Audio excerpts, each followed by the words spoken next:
Yeah, then you win some, you lose some. Man. He realized how real that shit. Yeah, but then I give him his props too. You know what I'm saying? Having been somebody, you know what I'm saying, that took boxing and shit. You know what I'm saying? I've sparred and I've done smokers and shit. I didn't fight amateur and professional or nothing like that. But you know what I'm saying? It does take balls to get in the ring, and it takes a certain discipline, you know what I'm saying, to not just lose your focus. And I feel like that's what Nate did. He lost his focus. He went away from his training. He just went on full attack mode, which you can't do, and he dropped his hands and he got knocked out. Yep. And he ain't throwing no punches neither, man. He ain't throwing no punches. Like, what kind of... He threw some wild street punching. Like you said, he lost his focus. They got a flashback, you know what I'm saying, from being out in Seattle squabbing. You know what I'm saying? That's exactly what happened. Right. See? But I'm trying to figure out why the hell was he rushing in like the way he was? Like he didn't have no damn sense. He was running in the whole time, throwing like dumbass punches. Hey, that's how the hood niggas be doing sometimes. Well, yeah, he like Frank said, he lost his focus. He didn't have no focus. He forgot this whole strategy that he was supposed to have. You know what I'm saying? He might have feeling a little overconfident, and my man just came in and stuck to his discipline. You know what I'm saying? And yeah. Yeah, he stuck to his discipline all right. He knocked his ass out. Down goes Robinson. He knocked down goes Robinson, nigga. Down goes Robinson. That motherfucker got knocked out. Nap time Nate, NyQuil Nate. He said NyQuil Nate. Niggas was roasting this nigga so bad. Dog, that nigga there, dog. When they did the dog, my sister came over, dog. She was talking about it. She said, "Yo, bro, you know they doing the Nate Robinson challenge." Dog almost fell out laughing, bro. I fell out my chair. I saw a meme this morning, dog, and they had the angle, dog. Mike and Roy in the ring fighting, dog, and they had the cutout of this nigga Nate laying there on the ringside, dog, still knocked out and shit, dog. That shit was hilarious. Wow. Dog. I hurt my damn stomach watch that shit. Oh my god. Niggas is stupid, man. That was terrible, dog. Like I can't believe he put up a fight like that. I thought Nate was gonna come in there and just knock motherfuckers out and was like, man, yo, come here. But I thought he was gonna go in there and everything. This motherfucker here, man, he came in there so trash. I fell asleep on that motherfucker. And then I woke up, he was knocked out. I think because it was Nate Robinson and because he's so athletic, like he played football, he played basketball, I think subconsciously everybody had in the back of their mind, oh, this nigga done had plenty of scraps in the backyard, you know what I'm saying? He done had plenty of squabbling and shit, but nah, that nigga was straight out his greenhorn. And you know what it is like we don't ever think we can lose to some white boy and shit. Right. You know what I'm saying? We just never crosses our mind, Dad, that we can actually lose to white boy, Dad. Yeah, like especially that. after Badu Jack put his hands on that one boy. You know,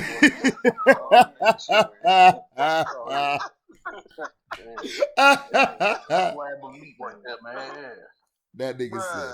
I was wondering, man, I was wondering if Badu Jack put like salt and pepper on them gloves, Dad, because my man was loving the taste of them, Dad. He was He said he was loving the taste of them. He mad about you throw the little mayo. Right. Yeah, a little mayo, a little ketchup.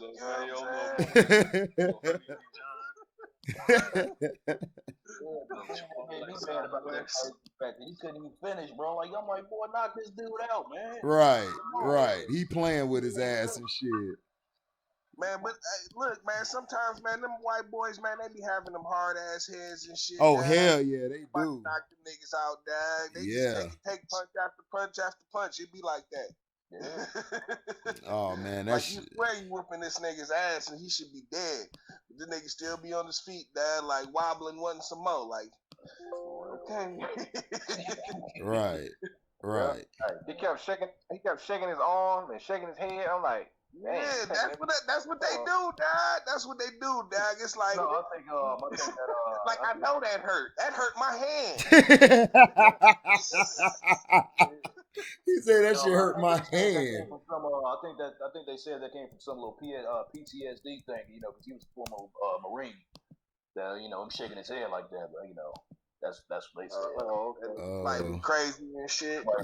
That motherfucker crazy. That motherfucker gonna pull a motherfucker Private Ryan. The fight on the card was also pretty good. When Suleiman got knocked out, when Cuz came, I forgot his name. I think it was Lopez or something. The Spanish kid, he came with that little uppercut. Yeah, hit him in the stomach, in the gut, dog. Yeah, that was a nice uppercut to the liver. I like that. Yeah, dog. Man, them liver shots, man, they put a nigga down, dog, in a second. Hell yeah. Oh yeah. Hell yeah, that shit hurt like a motherfucker. Shit, you drink Hennessy the night before, you go to box in the morning, go to sparring in the morning, get hit in your liver, all that shit coming out. Oh no. Yeah. I couldn't do that shit. My homeboy hit me in my shit, man. Everything from yesterday, the day before, the week before, all came out. Hell no, I never did that shit again. That motherfucker had a hard ass punch too. Yeah, dad. That's why I say, you know what I'm saying? I shoot Nate some bail, man, for getting in the ring and shit for sure. You know what I'm saying? But you got knocked the fuck out. Dog, when they had the symbol by him, get up, Nate, get up, like the Mufasa shit. Dog, I was on the floor crying, dog, my motherfucking niece. My niece is little, but dog, she be mean with it. She come slick with it. She like, Uncle Harry, look at this. Get up, Nate, get up. I fell off the couch on the floor, dog. I was in my Nate Robinson stance, like, oh my God, laughing. That motherfucker. And then, that shit was funny, cuz I was at the table crying. My sister said, they did the Nate Robinson challenge here. I said, no, dog. Nate is stupid, dog. Stupid. Nate Robinson challenge, dog. Niggas is stupid. Yes, dog. Yes. I swore, T, that nigga Dreads got knocked into a fro. I swear I saw that shit come out. And everybody just looking, I'm like, dude. And then Cito said, I told you, motherfucker, that shit turned into a fro. Told you. Thought I was fucking playing. And then that motherfucker eyes was like this when he was falling.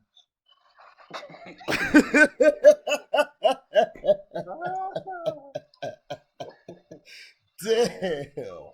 That's fucked up, dog. So y'all think who they said the nigga would go fight? Jake Paul said he gonna fight Mayweather still? No, he said his brother Logan Paul was gonna fight Mayweather, man. It's two Pauls? Yeah, shit. We might as well add Chris Paul. We can have three. Brother, he's done some more boxing. He boxes this dude KSI or something. KSI nigga sound like he rap. YouTubers, man. Oh, okay. Some London dude. Yeah. Shit, just add Chris Paul. We got 3 Logans and shit. 3 Pauls. Oh. Man. Nah, Chris Paul need probably a tear before he get to the ring. Yeah. Oh, my shit. Him and Ray John should get up in there. Ray John. Him and Ray John Rondo, nigga. They both gonna get hurt. Shit, you know they can't stay healthy. Rondo got that reach, boy. Yeah. You better watch out. Yeah. You know what I'm saying? Rondo arms. Rondo got them big ass Kawhi Leonard hands. Yeah, he got them big hands too. Yeah. Yeah. He might put the paws on that nigga, man. Put the paws on him. You said what, C-Pen? No, I'm saying he got longer arms and hands. Yeah, he'll whoop Chris Paul ass probably. I don't know though. I just know KG ain't want no smoke, man, when Kenyon Martin called his ass out. Nigga, your soft ass. What's up with all that, man? Because Kenyon Martin called that motherfucker, what he said, a porch puppy. called that nigga a porch puppy. He said he barked like a Chihuahua but built like a Doberman. Oh, shoot. He ain't lying, shoot. Anthony Pillard from Kansas City's on. Yeah. Put them paws on him. Oh, yeah, Anthony Pillard whooped his ass, hit his ass. KG was shocked. KG was shocked, man. Look, man, KG, he used to only try that hard shit down with the guards and shit. Dog. Right. Just a little nigga down, he gonna get on that nigga head and shit, dog. He ain't gonna get it on with no other, not no real big nigga and shit, dog. You know what I'm saying? Nah, he ain't gonna step to no Derek Coleman, nigga. Nah, he wouldn't step to no Rasheed, you know what I'm saying? No, Rasheed was bad shit. Nah, Rasheed would have beat that. Rasheed would have beat the dark off that nigga. Rasheed would have beat the dark off that nigga. Rasheed would have beat his ass with the hole on his head and all. He'd have beat his ass. Not happening. Yeah. Oh, yeah, he is from Philly. Yeah, he from Philly. Yeah. That first stream y'all did here, man. I missed it. He was talking about Bill Russell and him being, him having a higher IQ than Michael Jordan. I fully agree with that. You know what I mean? Man, he used to throw me dimes in the pocket all the time and shit. Dad. He always knew when I was cutting. Go ahead, tell him about it, Nick.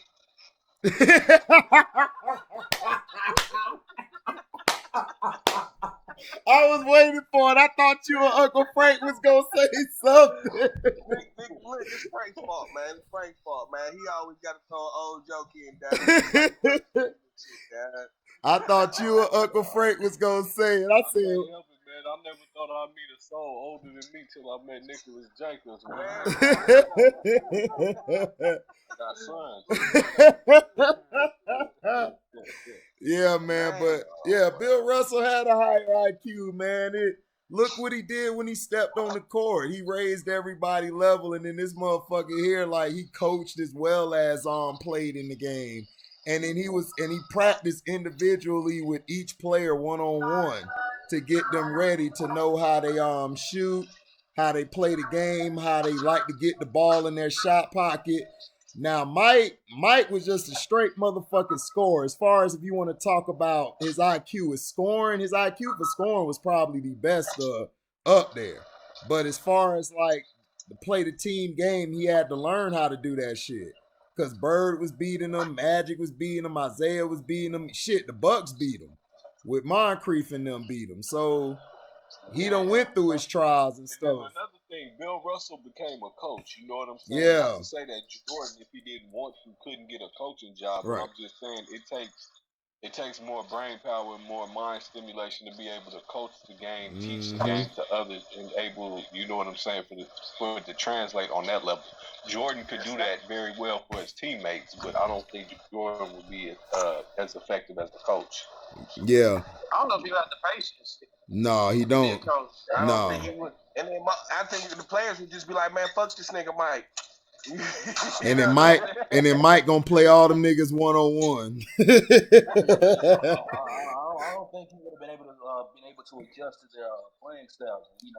Trying to work around that. You know what I mean? For example, there was a short period of time where Magic actually ended up trying to coach. You know what I mean? He tried to coach the Lakers and stuff. He tried to bring back that Showtime shit. You know what I mean? With that squad, and he couldn't. You know what I mean? So it's all about adjusting to the cards that shit dealt with. I don't think Mike would have been able to do that. No, it's hard to coach, dog. You gotta have that pay. That's why I give Isaiah Thomas so much credit and Bill Russell, and be able to deal with that, to be superstars when you play, to be able to adjust to like the players around you that you're coaching.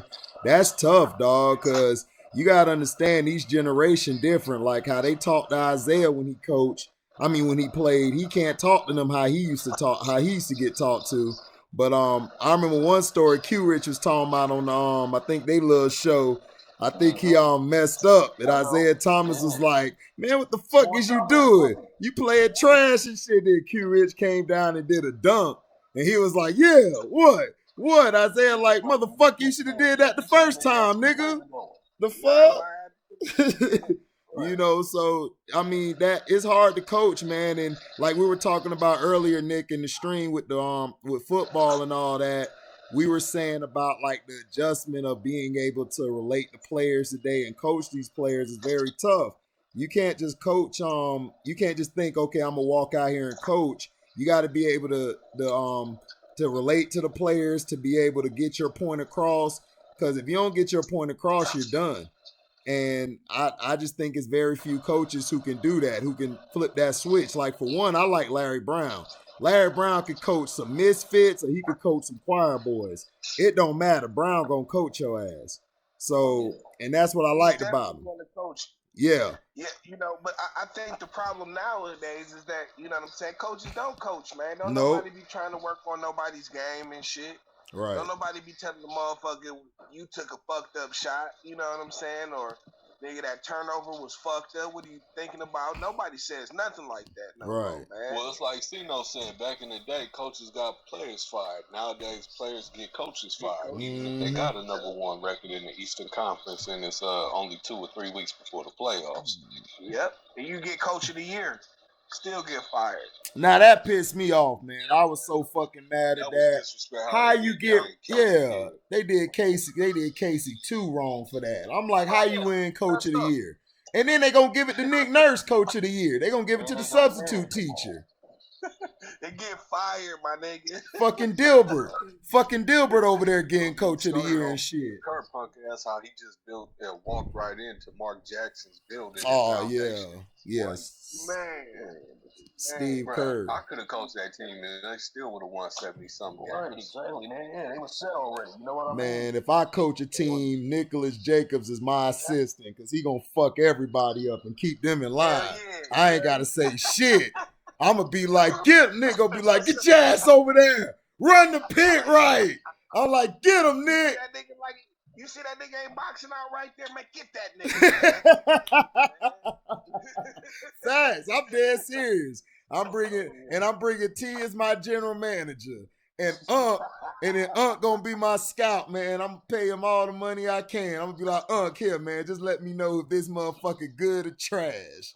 You might got a winner there and shit, man. You know what I'm saying? What? We winning everything. And then C-Pig gonna be our spokesperson. So when we all fuck up, he gonna come out there like, well, we did okay, but the coaches are fine. They just cussed a few players out.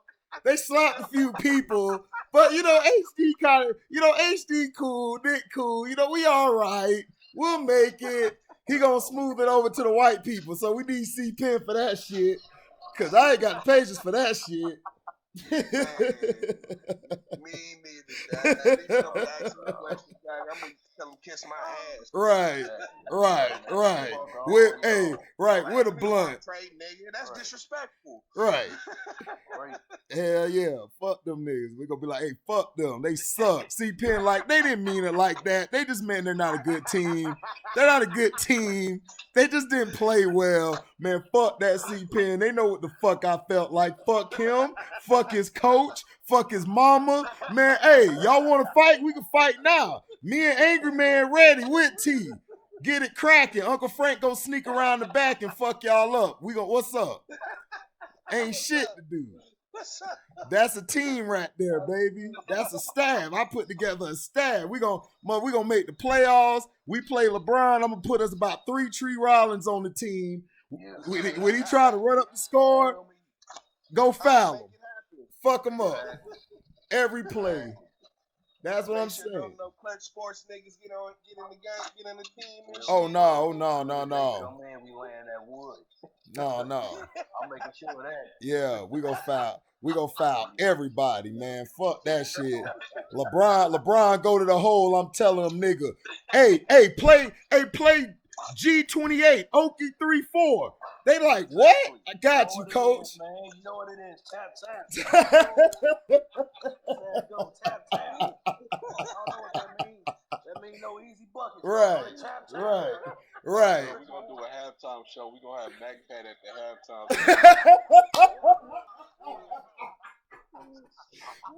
Hey, right now, I don't see what's going on. Man, it's like they out there playing like thugs. They gotta play like thugs. They playing like thugs out here. They knocking guys out. Man, we gotta win. You know what I'm saying? They gotta win. They doing everything right. He done hit him with an elbow. Hey, Uncle Frank. Uncle Frank, we gonna have Kinnison as the announcer. Man, I hate all these motherfuckers.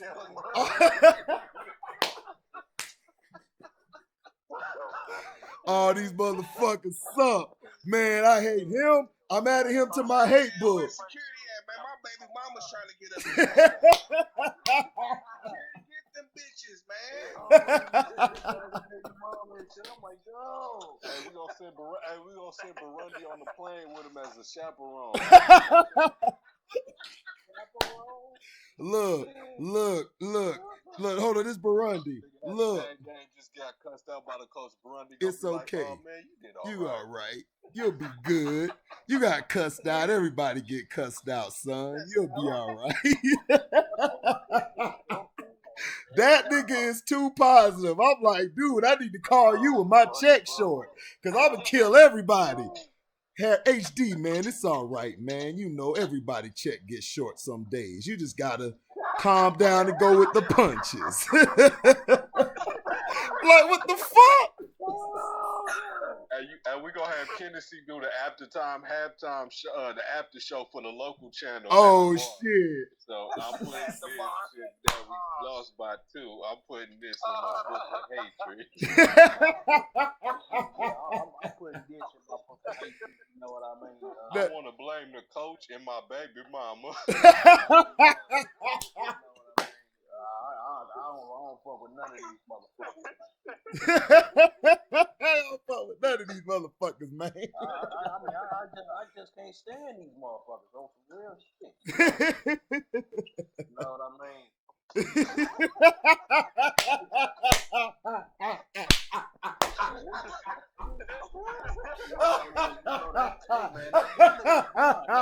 nigga LeBron, you know what I mean? I hate that motherfucker. You know what I mean? I don't know what it is about that nigga, man. Just hate him. Oh my God. Oh my God, dog. Yes, dog. Man, much love to those brothers too, man. Yeah, man. Them motherfuckers is funny, boy. I didn't know it was that many characters around the states, around the U.S. of A. Tennessee in a minute too, Dad. I think that's the first time Tennessee done been in a minute. It was, nigga. I thought Kinnison got killed. I thought his baby mama caught up to him. Shit. For real.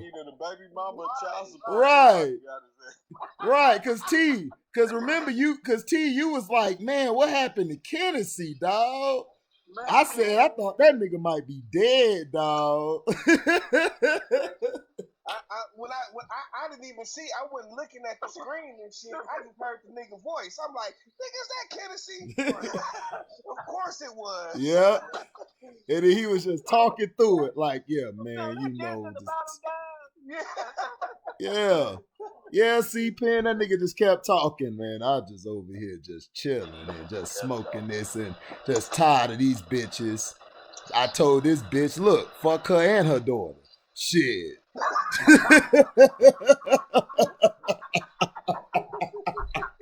Oh, hey, I forgot to mention, hey, we gonna have Gavin and Troy as the ball boys, as the water boys. Oh yeah, Gavin and Troy. Man, Gavin gonna be talking shit. Hey, play me in Madden. Play me in Madden. We gonna whoop y'all in this game, and I'm gonna whoop you in Madden.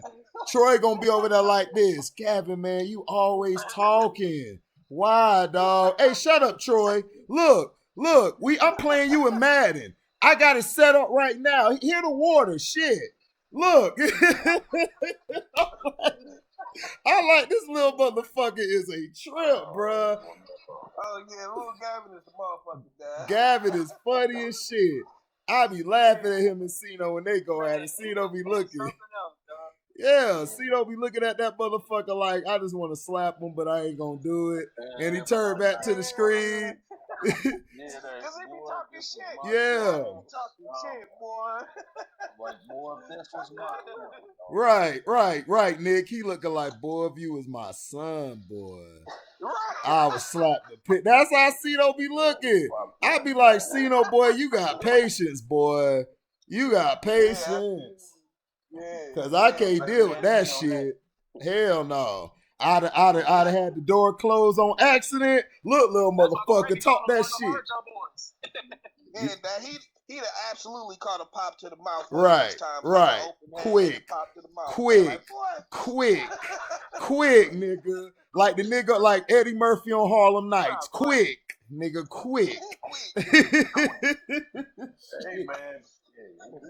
This is why you gotta just sometimes, you gotta smack, you gotta get, rough your kids up a little bit when they're young, you know what I mean? To make sure they don't get out of line when they get older. Hell yeah. Well, it's gonna happen. Yeah, you gotta introduce him to that James Brown methodology. Papa don't take no mess. Hell yeah.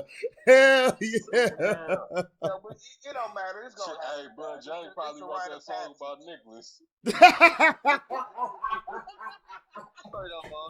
Start up. Oh, man. Man, up throwing shots, nigga. Fire. One of the greatest of all time right there, man. That nigga is the greatest, boy. Yes, sir. That's the greatest. That's my dog. My dog come on there and be like, in the bed. Ah. Hey, that's a bar, nigga. I was like, that's a bar, nigga. Like Eddie Murphy said, that's a bar. Wow. That nigga used to kill. I'm ready to get up and do my thing. For real. Yeah. Fred. You know, playing that horn. Right. Hey, I be like this in the back. T, what that nigga said? I don't know, nigga. We getting paid. All right. Say it again, James. And the black. Yeah. And the black. Yeah. Black. Yeah. Ah! Just smiling like, get it, James. Hey, bro, back in the 90s when my mom and them would be like, I don't understand what these rappers saying. Like, I don't understand what the hell James Exactly. Man, they didn't understand that because James Brown wasn't using words. Right. And then they'd be like, I don't want to, when the Yin Yang song came out and all that, I don't want to hear that song, that's nasty. I'm like, what about Chuck Berry? My ding-a-ling-a-ling?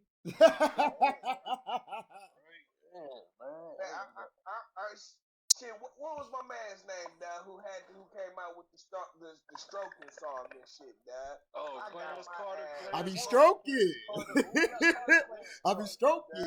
I got my ass whooped for singing that song, dad. They said, your mama said, T, come here. What? I just like the song. I didn't know nothing about stroking and shit. Right. We ain't know. We just said the shit. The shit sounded good. Shit. Fuck they want us to do. Don't play it around us then. Shit. The fuck? I used to get mad at that. Parent. Hey, come on, you know that's the shit. You don't want to ask for a song that's the shit. Right. Like my cousin got mad at his son talking about, wait till you see my dick.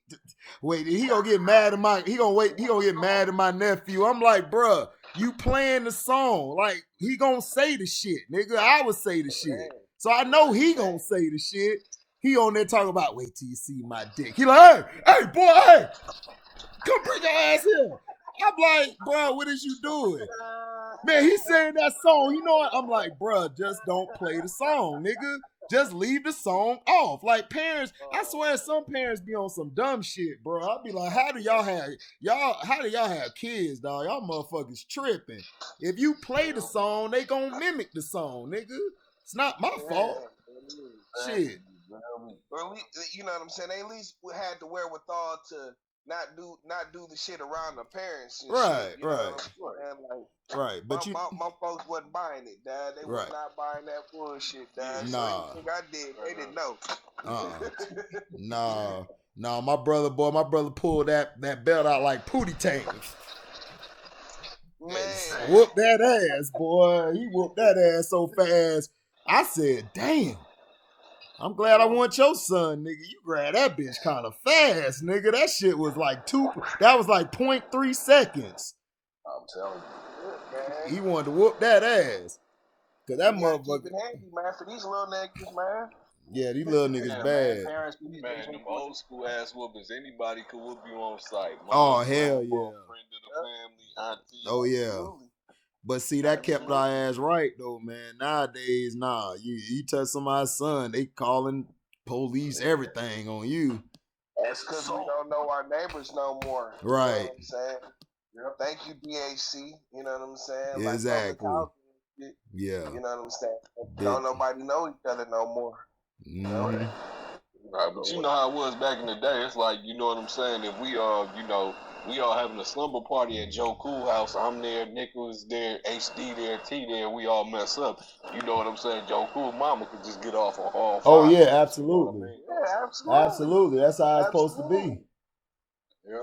But see, the mamas knew each other. Right. You know what I'm saying? The parents was cool and shit. Right. You know what I'm saying? So they already knew, like, man, yeah, if my son got a line, whoop his ass. You know what I'm saying? Like, absolutely whoop his ass. Absolutely whoop his ass. Oh yeah, another thing, the fathers were very prevalent in kids' lives back in the day, man. Oh yeah. They wasn't taking out the house. Oh yeah, the fathers ain't playing shit.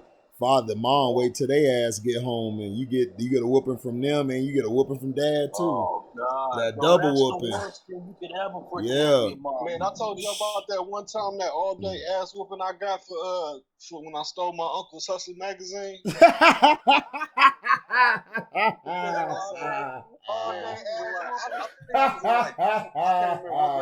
was in like second or third grade. And one of the older dudes, he had brought a Playboy to school, and he was giving niggas a free peek, but then he would charge niggas like $0.25 to look some more, $1 to take it with you. So he got caught. So I ended up taking my Uncle Hustler Playboy magazine. He had 1 million of these motherfuckers. And I didn't get caught at school. I got caught at my partner's house. Because, when you a little kid and shit and you too quiet, your mama know what's going on. Oh, yeah. I ain't heard that from y'all niggas in a minute. Yeah. Right. So when she came in there, she saw us looking at that Hustler Playboy.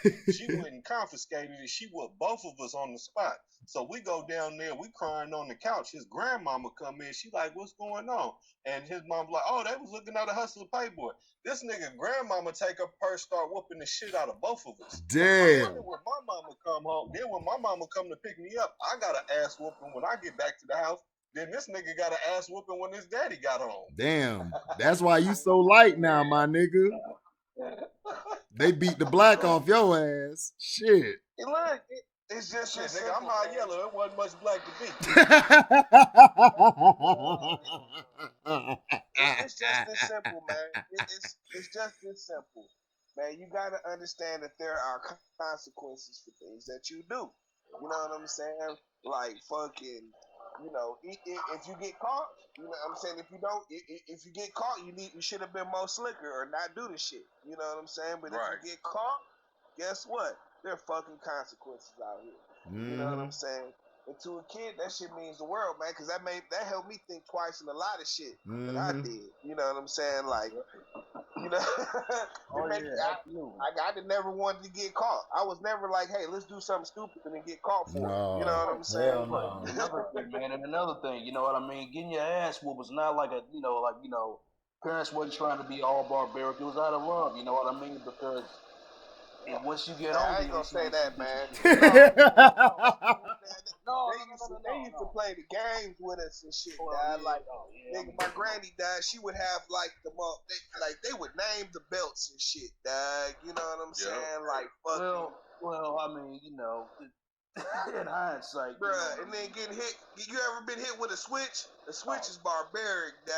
Ask Adrian Peterson. Dude, of course, bro. Come on. That's that old school ass whooping. Go outside and get a switch. Just that mental aspect of you going outside to pick the motherfucking thing that you gotta go pick your own death. What? How you want to die? By sword, hanging, electrocution? You pick. Dude, what the fuck? Belts, extension cords, friggin' game controlling charges, wire hangers, purse straps. Oh, House. I can't do something about house numbers. Bruh, some of that shit was brutal, man. No, all that shit was Sometimes brutal. you fucked up that bad. All that shit was brutal. That's what I'm saying. All that shit was brutal. Especially when they popped you in your chest and you be like, oh! You hold that bitch. That shit hurt, boy. What that nigga say? Now that you get that click in the back of your throat and shit. Don't no more sound come out. Don't come out. And then don't you just hate when you get your ass whooped? They say, you keep crying. I'm gonna give you some more to think of you. You try to stop and shit. You try to stop. You holding that bitch. You making sure it tears. I wouldn't be surprised if that was some old slave master shit. You know what I'm saying? That's carried itself. It was generations. It was. You know what I'm saying? It's crazy that everybody's parents have said that to them. You know what I'm saying? At one point or another. Everybody's parents did that. Heard that more than a few times. Yeah. It's that slave mentality, dog. It's the slave owners used to do it to us, and then we just transferred that energy to the kids and everybody else. Cause you know, if they would have said a slap to kill a slave owner, about 5-6 of us is gonna get killed. Yeah. And I ain't give a fuck. It's the same shit today, dog. I still say nothing wrong with disciplining your kids, man. Spend around, spoil the child, man. No. You know what I'm saying? No, that's fine. That's what's wrong with a lot of these kids, man. A lot of these kids ain't had their ass whooped, man. They just need their ass whooped. But everybody on the panel, I want to get his red cup here. This red cup is a salute to T, because all his misery has been washed away. Patricia gone, baby. Man, we'll see, Dad. We'll see, man. But cause the Lions these niggas still got to pick somebody else to be in charge and shit. You know, I'm not confident in that at all. They're gonna hire another whack coach. They're gonna hire somebody else whack. I wouldn't be surprised, man. But we'll see, Dad, because they're gonna get a new GM. You know what I'm saying? I haven't heard any of the names. This just broke yesterday and shit, so I really ain't even checked in all the spots to see what people are talking about, you know what I'm saying, like who the next candidates might be, but I don't know, man. These motherfuckers, man, the Fords, man, the motherfuckers that have owned the team ever since they've been losing, you know, it's like they always get duped. They always get hustled, man. Always. Exactly. It's crazy. And you know why they get duped? Because these motherfuckers are all buddies and shit. They go to the same golf course club and shit with each other. Hey Bob, hey Bill, finna fuck up your team again this year? Damn right. Finna go hire Charlie. Matt Miller was here for like 8 years before he got fired, or 6 years, something ridiculous. You know what I'm saying? Like this nigga's total record was like 20 and like 85 or something like that. Damn. That nigga said 20 and 85, boy. After 20 and 30, nigga, you gotta be gone. I'm saying, bro, I didn't really get that bad, dad. Man, I told you. The nigga had to have an 0-16 season before they fired him, dad. I don't understand it, dog. Like, I just don't understand how you give all these motherfuckers all these chances, dog. That coach in Sacramento is so trash. You know that was a privileged pick, because it's like that team was going in the right direction, and then they brought his ass in. Luke. Oh, Luke Walton, that's right. I was trying to think who the coach was. Luke Walton. Yo, yeah, Vlad Levi, yeah. Who used to play with Magic and shit. Exactly. Who you think got him that job? Magic. Right. Magic, Magic did. Him and Jenny, one of them. Well, you know, the Lakers probably made him a bunch of promises because he's Bill Walton's son. Yeah. You know what I'm saying? They made him a bunch of promises, and then when LeBron came, that changed up the whole thing. You know what I'm saying? So, you know. Yeah, so exactly. They couldn't just let him go completely. You know what I'm saying? But I still feel like me and HD was building about this earlier. How a brother like Sam Cassell has been an assistant coach on a lot of playoff teams for like the past 12 years, and meanwhile Luke was an assistant for like 2 years. Yep. And he gets a coaching job like that. Yeah. And Sam gets passed over for Tyronn Lue. Yep. I made that video, man, talking about Sam Cassell should be a head coach, not no fucking assistant coach, and he should. Sam Cassell, people forget Sam Cassell went from the Rockets, right? He went to the Bucks, got them to the playoffs. Went to the Timberwolves, got them to the playoffs. Went to the Clippers. With Sprewell and KG. Right. Right. He went to the Clippers. Right. He went to the Clippers and got that team. Him and Sean Livingston was balling out their mind that year. And then he became a coach, and like you said, Uncle Frank, he been on playoff teams. How this motherfucker ain't got no coaching job, but this cracker who sucked on the Lakers, he was like what, the 13th guy on the bench, if there's such a thing. Right. No, he was the guy that come in garbage time. Right. And he get a coaching job. It's like, come on, dog. We know it's daddy privilege and the white people privilege. This doggone nepotism crap, you know what I mean? Right. Shit, that's like freaking Ric Flair, Charlotte Flair bullshit. Yep. Y'all know. Yeah. Man, I don't understand that. I'm gonna call it a night, man. All right, then, boy. Y'all be safe. Yeah, you too. Do this again. All right, Joe. Yeah, Joe. Peace. Peace out, Joe. Peace. God bless. But that shit fucked up to me, dog, how he keep getting passed up, man. I just don't understand it. It's like Tyronn Lue niggas. Like, come on, this nigga got crossed by Iverson, got stepped over. This nigga went to Washington and sucked. Like, everywhere this nigga gone, he ain't do shit. It's like, come on, dog. Stop it.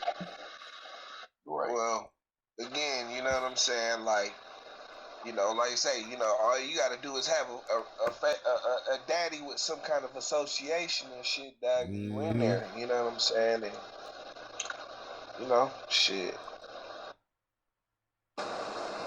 Like Rick Barry's son, you know what I'm saying? Brent Barry was cool. The other one was Drew and John, but, you know, Drew and John, I can't remember which one shouldn't have been in the league. It was Drew.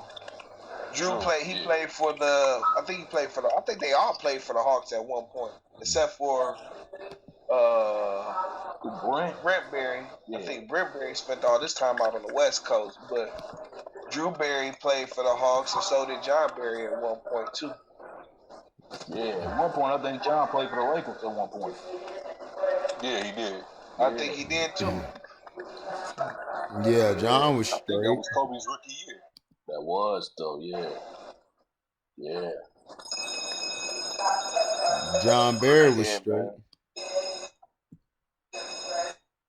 You said what about John Barry? I said John Barry was okay and shit. Won all that, but he was okay. Brent Barry, he shouldn't have won that damn dunk contest. I know that for a fact.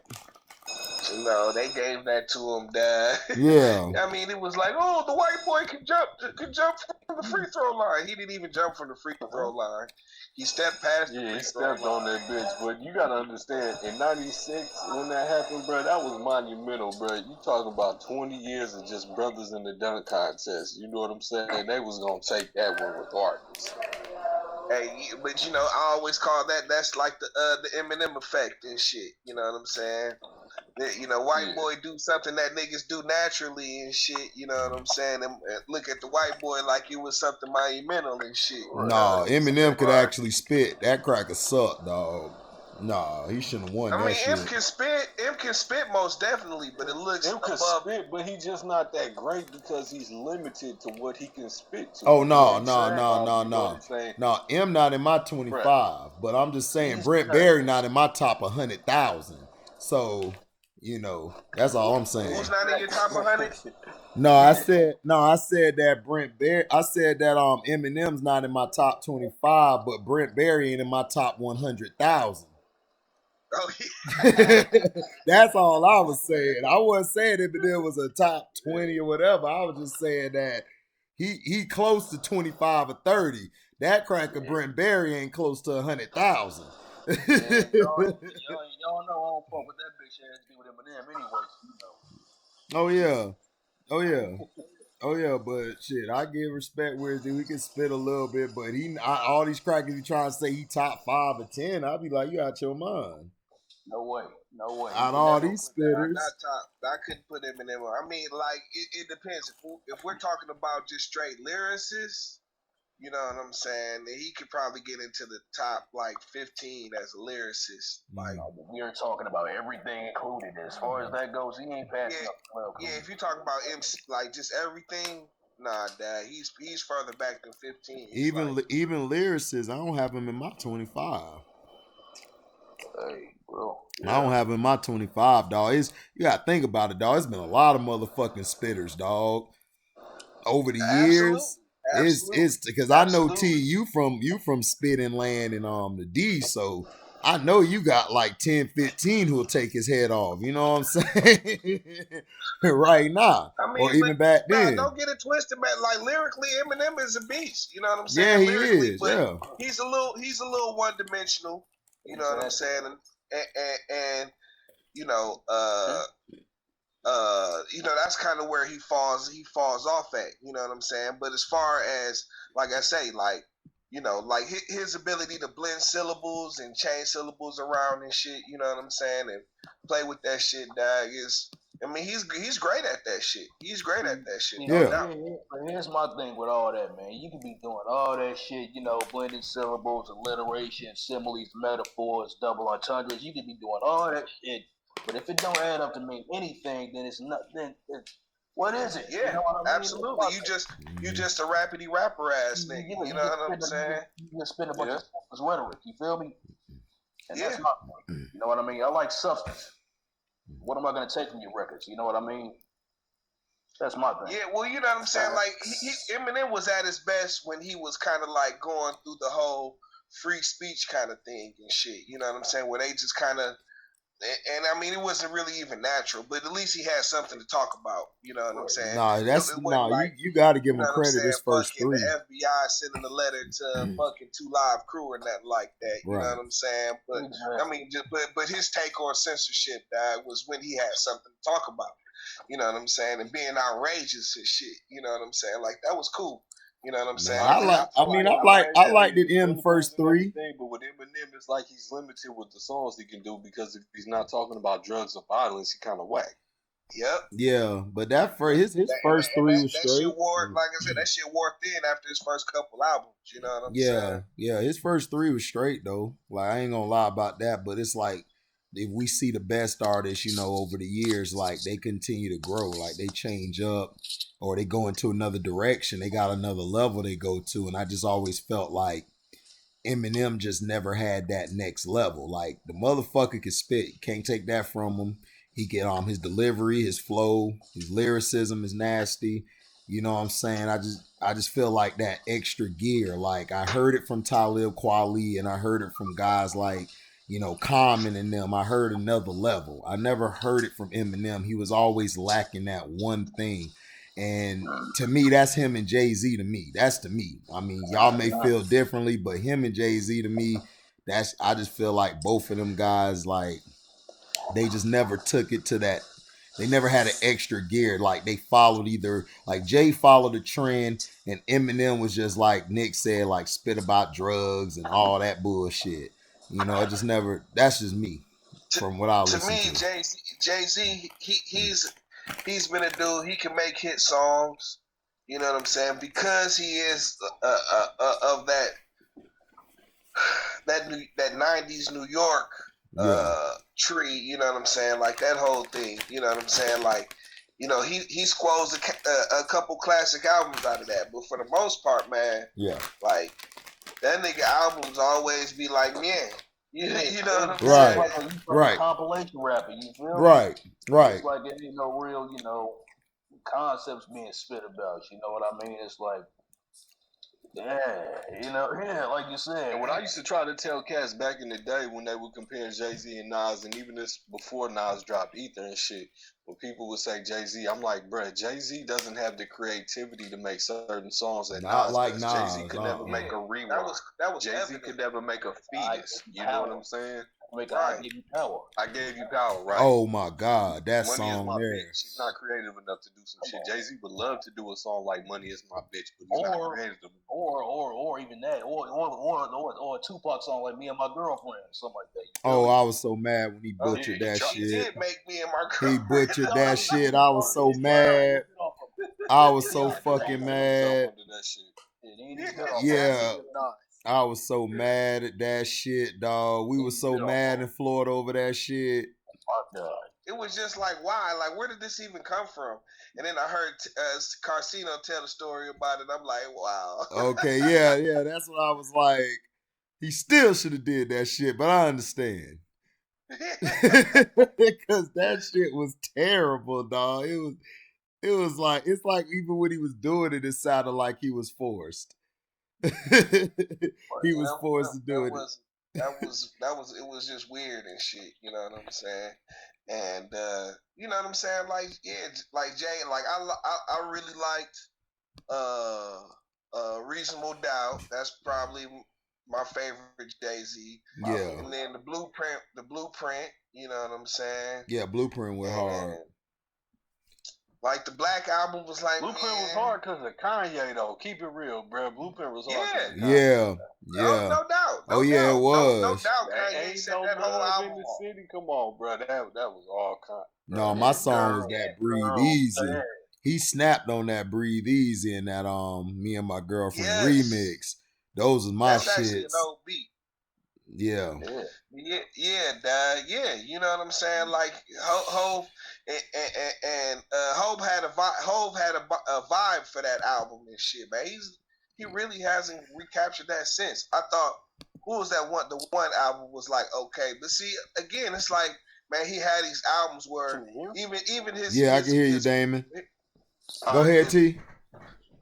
No, even some of his good, like his better albums. Not to cut you off, T. All right, that's cool. Right, yeah, even some of his better albums, you know what I'm saying, still only have like 4 or 5, 6 songs on them that's really like dope. You know what I'm saying? Like the rest of that shit be like bullshit. Yeah, a bunch of bullshit ass tracks. Yeah.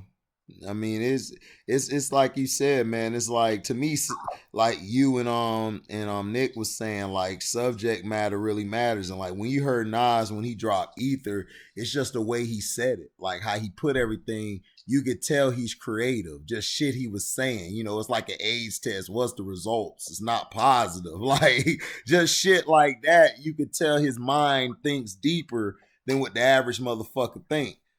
And I just never really got that sometimes out of Jay or, you know, Eminem, you know, going deep like that. You know what I'm saying? Like they could spit, but it just was like, you just never had that extra gear. You know how you watch like basketball or football when you're growing up. You saw niggas had extra gears. Isaiah fucked his leg up. He came back. He had an extra gear. Niggas was like, this nigga on one leg whooping our ass. Like he just hitting all these shots. It's like, bro, what were we supposed to do?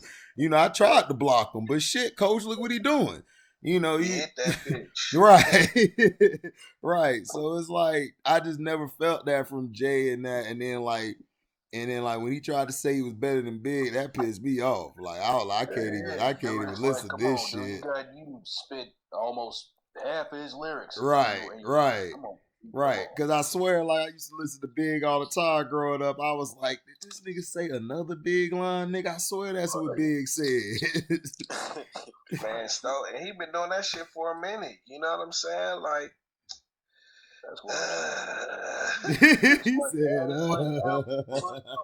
like that in your top 5 or top 10, man. I just can't. I can't. Nah, Jay ain't in my top 20, bro. I'm sorry. I can't, man.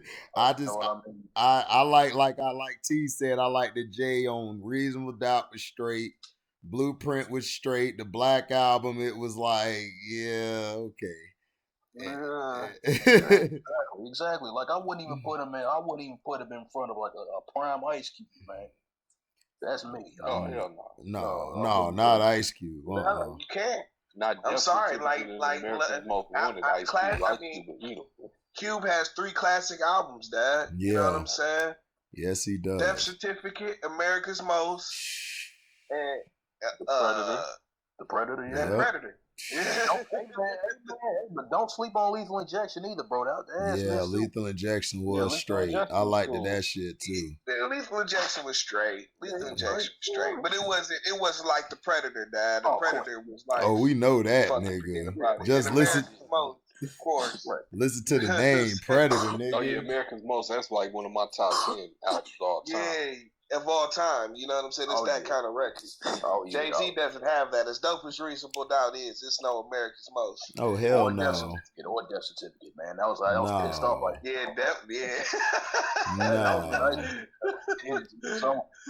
No, not at all. Death Certificate was a monster, dog. Yes, it was. That shit was crazy with it, dog. That was his pissed off album, like Rakim. Me and Rakim, Let the Rhythm in him. That was it. I was pissed off Rakim. You feel me? Man, I'm mad. Rakim only dropped how many? Did Rakim drop only two CDs, or he dropped 3, or he just dropped 1? Rakim just dropped 1, didn't he? He's got Eric B for president. Rakim came back in like 97, right. 98. He was dropped. It went over niggas' heads because he was like really, conscious and talking universal and shit. Right. Like the Nation. Yeah, you talking about that Primo album. He did an album with DJ Premier like in the mid to late 90s. I think that was like 97, 98, something like that. 97, it was straight. That album was actually straight. Mm-hmm. Yeah, right. Yeah, it was alright. Yeah. Man, I want to hear Nas and AZ, man. I know they ain't gonna do it, but I just want to hear that shit so bad. I always wanted to hear that shit. Because they had all those songs, like, you know what I'm saying, the joint on, like this bitch on Illmatic, the Flyers. You know what I'm saying? How you living on your block? More murder, more homicide. Right. Yeah. But I always felt, but it was like, bro, Nas don't want to do that shit with AZ because he know AZ gonna shine his ass, and niggas gonna be talking about, man, you know the Nas. Cause AZ got the voice and bars, dog. That energy. It was all built off the hype, like the Life's a Bitch verse was just so flawless. God, it was so vicious. Oh God. Just the verse into the chorus, bro. It was just at the time and shit. At the time, it was like, you know what I'm saying? Like that was the only feature on that album and shit. You know what I'm saying? And I mean, it blew everybody away, dad. Like AZ basically exploded onto the scene just from that one verse and shit. You know what I'm saying? Oh God, he was nigga got a deal, bro. He got a deal off that one verse, bro. He got a deal off that one verse. Mm-hmm. Yeah. You know what I'm saying? And because it was a phenomenal verse. You know what I'm saying? He killed it. It's like still one of the best features ever. You know what I'm saying? It was. But like so that it was. He had tremendous weight with that one verse. And I ain't gonna say that it's not all just Nas doesn't want that he thinks he'll outshine him and shit. You know what I'm saying? But he once let AZ kind of rock in his own lane too because they are similar. You know what I'm saying? And AZ kind of needs to rock in his own lane too. But yeah, it's like that. This is not the '90s no more, man. Like y'all can come in and do that shit, dog, and you know what I'm saying, and kill that shit. Like, right. That should have been happened like about 10 years ago. Hell yeah, because that would have been a nasty ass shit to listen to. Because I'm still mad about him and Cormega was beefing because I liked it both of their ass too. I liked it mega. Man, Cormega died. See, I always felt like Cormega was just a hater and shit. Cormega was straight. I always just felt like he was just coming from the perspective of a hater and shit. You know?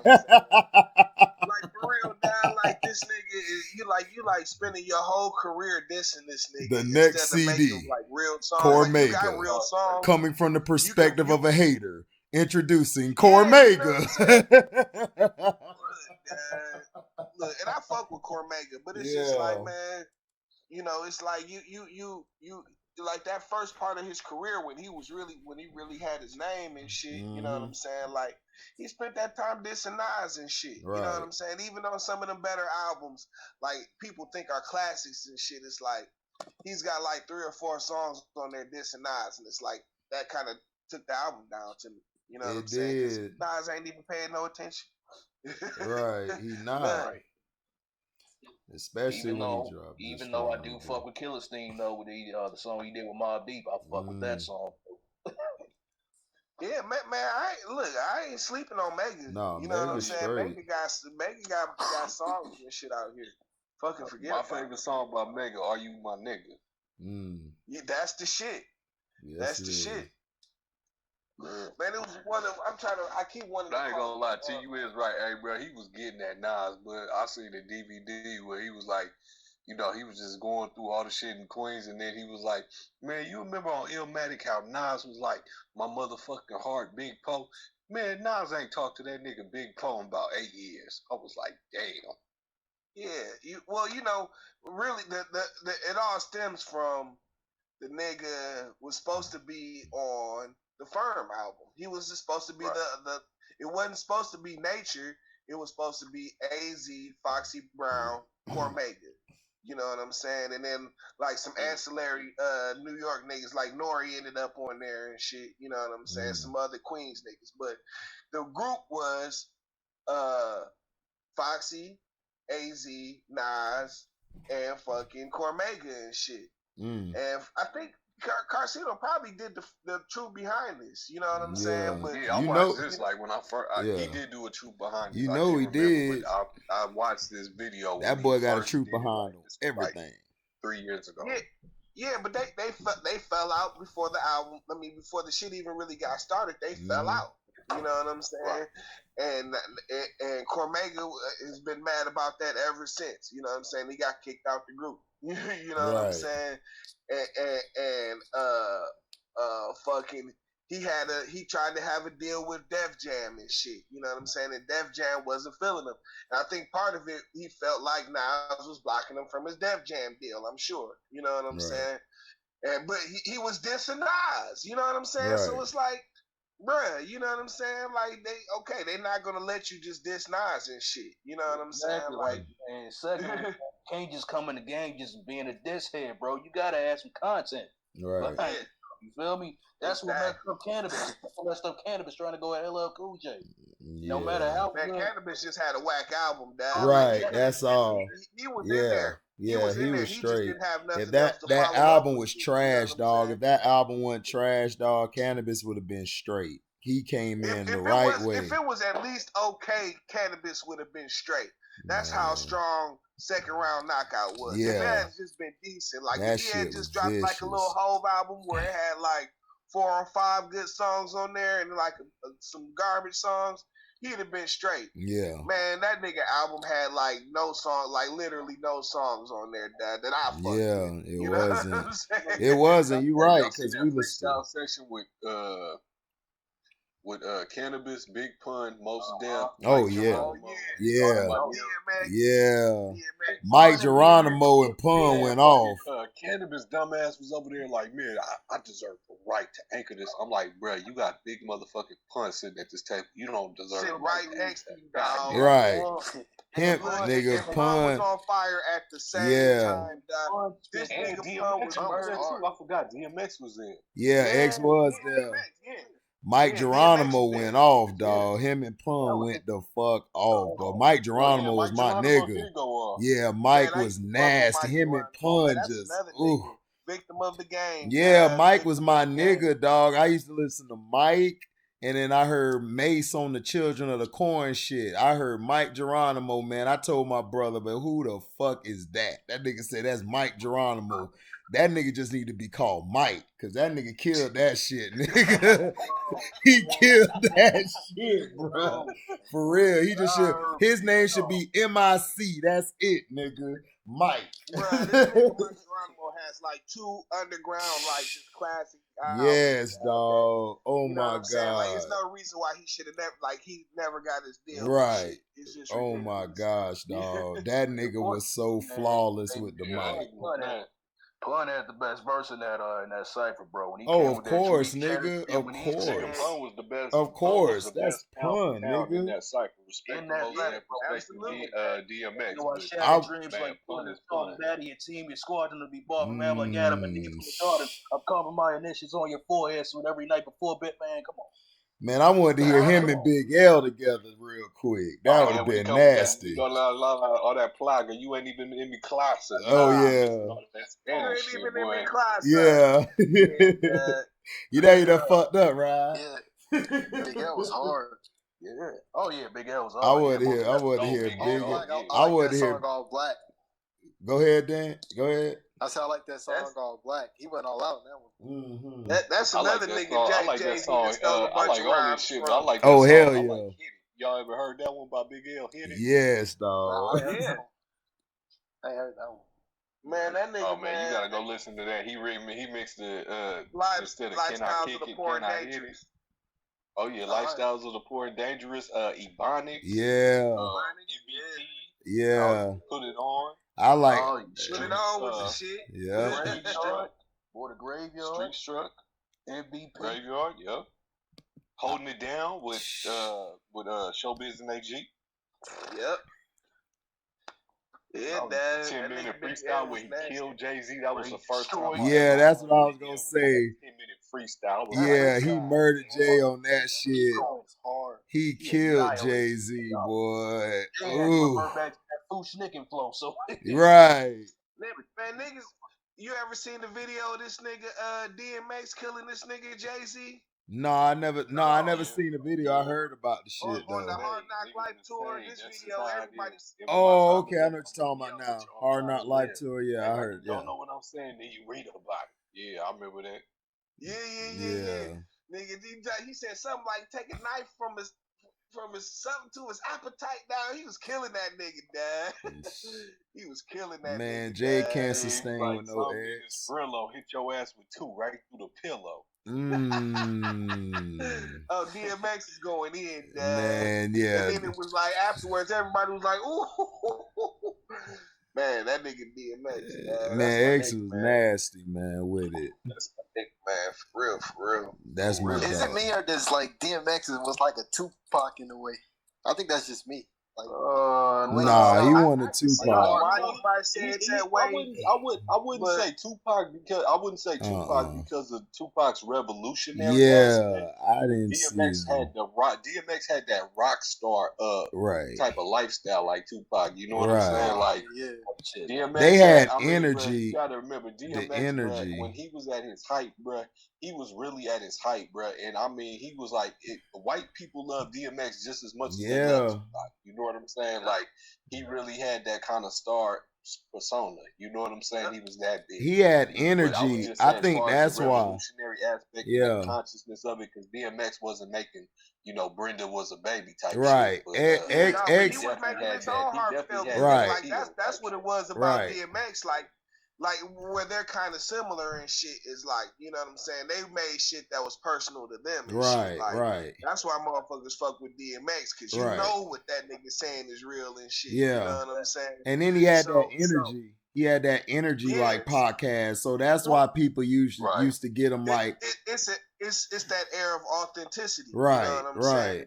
And so you kind of get that for both of them and shit, you know what I'm saying? But if you ever like really listen to their music, like, or like seen them, like they're like not similar at all. No, I never used to think they were similar, right? Like because X, like, you know what I'm saying, how X was and how Pac was, like Pac was like different, because you gotta think about it. With Pac was, when Pac came on the scene and everything, he started off with Digital Underground and them and shit. So then he started making his own shit, and it was just different. Like it had a different vibe to it. You know what I'm saying? Whereas X came in raunchy, like, nigga, catch you when the sun is down, run it, clown. Come up off it. I'ma gun you down. You know what I'm saying? Like, so you like, hold on, nigga. Who this thing? It's like, nigga, you putting up a gun just to be like, shit, I fuck with that nigga, dog. Shit.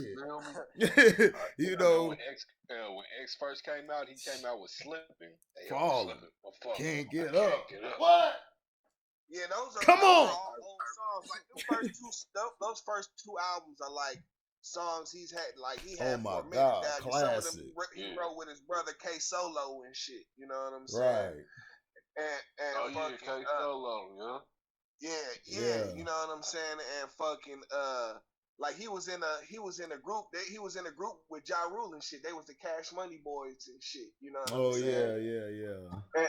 And fucking but yeah, nah, he came a long way quick too. Like he was on a hot streak too during that time. Yes, it was like he was. Cannabis was like the only nigga that didn't really make it. Yeah. You know what I'm saying? Out there, that was all at that table and shit. You know what I'm saying? Because it was like DMX was on a hot streak. That he did that 24 Hours to Live and shit. Oh, that was my song. Everybody got off on that bitch. Frame, but he ended that shit. Yeah. Like he ended that. Yeah. He ended like the Money, Power, Respect, dog. Oh God, he put a hole in all of that shit. Dog. It was over. He put a hole you know in all that Everybody shit. wanted DMX after that. You know what I'm saying? He took off. Yeah. Hey, y'all ever heard the DJ K Slay story with DMX? Man, y'all gotta Google it. They did a little animated story. So he was like, this was before DMX blew up, when he was just like the hottest nigga in the street. So K Slay lived in Harlem or whatever. So DMX is from Yonkers. So K Slay needed DMX to record something for the like a quick little 3-minute or whatever, 30-second or 16 bar for the radio or whatever. So he's like, yeah, meet me, yo, K Slay, you from Harlem? Meet me in Harlem, meet me on 125th. So he said he go to 125th. He like DMX is with his man. His man looked like a crackhead, and DMX looked high as a motherfucker. Then all of a sudden they got these two crackhead looking girls with them. So they go into K Slay apartment, and DMX like, yo, this is my man. He just got out. And we just met these chicks when we was coming up here. And he's like, oh okay. And they get to the apartment. His man's pass out drunk or whatever. One of the hoes takes a shit. You know what I'm saying? And she misses the toilet or whatever. So this nigga is like, so K Slay is like, he just freaked the fuck out by this. So he like, they get in the booth or whatever. And then DMX is like, yeah, all right, I'm not feeling this. Turn out the lights. K Slay is like, what? DMX told him, he was just like, turn out all the lights. I need the lights off. So he's like, all right. So he said he turned out the lights, he put the beat on, and he was like, DMX dropped one of the illest motherfucking freestyles he ever heard. Yeah. So he was like, after that, I said, what's up? I said, hey, bro, that was the illest shit. He was like, I put them niggas out my crib and I padlock that bitch. Thanks for the verse. Get out. Right. Don't come back ever. He said ever. DJ K Slay put out this project, was it Rolling 50 Deep?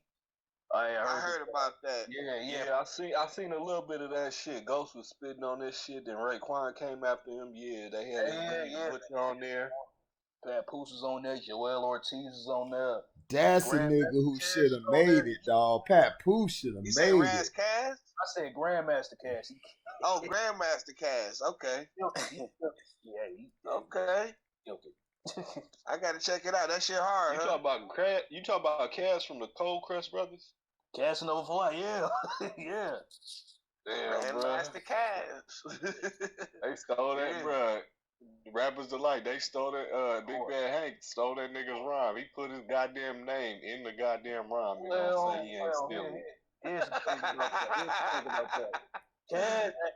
Cass actually gave Hank his rhymes. Not thinking, you know what I mean? He gave Cass his rhymes. And the thing that made Cass raw mad was the fact that Big Bank Hank didn't even give credit to Cass for, giving him those rhymes. You know what I mean? He just went and just, went on, with the Sugar Hill Gang, and he didn't even give Cass his credit. And that's what really made Cass mad. You know what I mean? That's all that. That's how that went. Don't go out giving out your rhymes, man. Exactly. You better put them bitches in a box somewhere and shit. Or put them bitches down. You don't never. But you gotta remember, that was like 79. Yeah, right. True. Yeah, boy, there was a clip where Cass actually spit that rhyme. You know what I mean? The way he wrote it, that shit was nicer than what Hank spit. Man, what if niggas still rap like that today and shit, dad? Like over today's beats and shit, dad. That shit be funny. That should be past funny. Motherfucker I'll be crying laughing, dog. I play that bitch back. I put that bitch on my Bluetooth in the fucking UPS truck driving around. They be like, what is that? Man, hey, nigga. Everybody be still rapping like Cool Mo D or something. You know what I mean? Right. Man, who was that? Who was that dude saying Cool Mo D would have got with who said that? Y'all had a live stream. Dude was saying Kubo could hang with a Versus or LL. Like he killed LL or something. I said, yeah, I'm like, dog, you smoking crack. Curtis Blow won that battle for about 15 seconds, dad. Right. You know what I'm saying? When he dropped the liver lip line on him and shit, right. Dad, nigga. Right. But then, like, yeah, LL came back to the next album, The Murder. I like the way they dribble up and down the court. And that 2K12 intro was hard. That was like the best intro ever. Him rapping and then showing all the legends. That was hard. Oh yeah, 2K12 went the hardest to me. That was me. LL Cool J, man, dude, he killed Cool Mo D, man. Oh man, LL, man, what he did to Cannabis, dog. He had to, Dad, because Cool Mo D was coming for his throat with that verse, Dad. He was coming for his throat, Dad. Right. You know, bro, the album cover where he had the Jeep running over the little red hat. Right. He was coming for him, Dad. He was coming for him. LL had to strike back, Dad, and that's why you got the ripper returns and shit. Man, what that nigga did to Cannabis on that 432. What he did to Cannabis on that 4-3-2-1 verse, dog. That shit was vicious too. Yeah, that strikes back. Can I bust? Yes, oh God. Yeah, he was like that Fuji. He had that dread-headed pasta. He said on the background talk. He said, call him, he look like a starving Somalian or something. Right. That shit was funny. And then he was doing the ad-lib in the background, killing their ass. I said, damn, LL is the truth. Bro, you gotta give it to LL though, bro, because you know what I'm saying. He been in it the longest. He can do any kind of song, anthem, diss song, party song, love song. Man, and he done, bro. His battles speak for itself, bro. Cool Mo D, Cannabis, shit, who else did he go up against?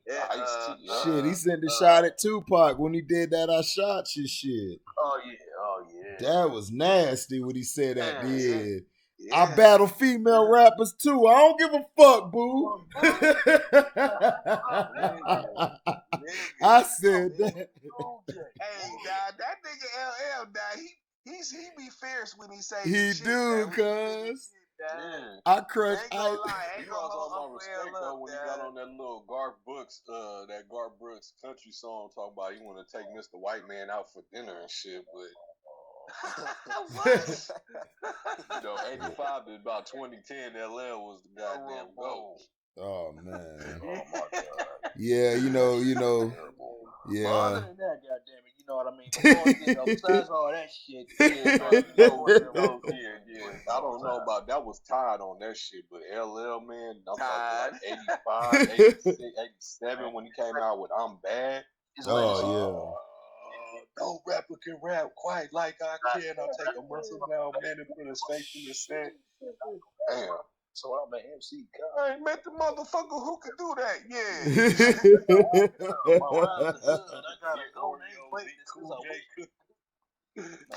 Man, they don't know shit about that. Bells, Jingling Baby, going back to Cali. Oh, Jingling Baby was my shit, boy. I never liked going back to Cali though. No, I didn't like that one either. I like Jingling Baby though. I like the Biggie version. He killed that one. System, car ride by Biggie version was hard. Yeah, Biggie version was hard. He killed that. I'm going back to Cali. That nigga taking a fat burger if I want to squirt him. I said, Biggie a fool, bro. See some nice breasts in the West. Yeah, boy. Street from Frisco, sipping Crisco is. I know who that is. Her name Danny. All I got is beef with those that violate me. I shall annihilate thee. Case closed. What? He solidified himself after that, boy. If I got to choose the coast, I got to choose the east. I live out there, so don't go there. Hey, look, I was so wrong about Biggie. I thought Biggie was just like a joke. It was like, man, who is this fat nigga with this Kango on? Right. You know what I'm saying? Like, then I heard the album die, like the Ready to Die and shit die. Actually, it was Party and Bullshit, dog. Yeah. You know what I'm saying? Oh yeah. And then the nigga freestyle. For me, I was too young for that, man. For me, my introduction to Biggie was Juicy. You know what I'm saying? I missed the Party and Bullshit, but I called Juicy. That Party and Bullshit. That wasn't too much longer after that, because I mean, he after Party and Bullshit, he took off. Yeah, because Party and Bullshit was on what? You know, the album was coming. T. It wasn't too much longer than that. Party and Bullshit was on Above the Rim, right? It was off that album, right? Or was it on something else? Because it was on somebody's album. Or it might have been. Nah. Above the Rim was 94. Biggie was already. Yeah. You're right. The movie that was on was nigga, the House MTV Party. movie. House Party. That's right. House Party. That's right. You're right. House Party. Yeah, because I'm thinking it was the oh my god, the niggas from MTV and shit, dog. Oh, I think I was talking about. Damn. Hold on. Hold on. That's why. Dr. Dre and Lover movie. I think it was on that soundtrack. Yeah. Who's the man? Right? Want that? Who's the man? Who's the man? Yeah. Okay. Yeah. It was on that one. Yeah, that's right. Yeah, I'm tripping. Yeah, I'm tripping, but that was my shit. Then I thought the motherfuckers fighting for real. I'm like, these niggas fighting for real. Then that nigga just come out spitting. I said, oh man, this nigga is raw. But look, you know what hit that really killed niggas, dog, is when the freestyle went around with him and Biggie and shit, dog. Before they came out with the running and shit, dog, it was just a little freestyle. Oh, him and Pop. Yeah, him and Pop. I got 8 back. Oh no, what do you say? I got 7 back 11. It's about 838. Shit never ends. You can never touch my riches. Even if you have the 357 bitches. Nigga. He went on. All them niggas went off on that freestyle. It was him, Pac, and Shaheem. Oh, God. Shaheem was nice. Jay-Z was on there. Old Dirty Bastard was on there. What was that nigga Scoot?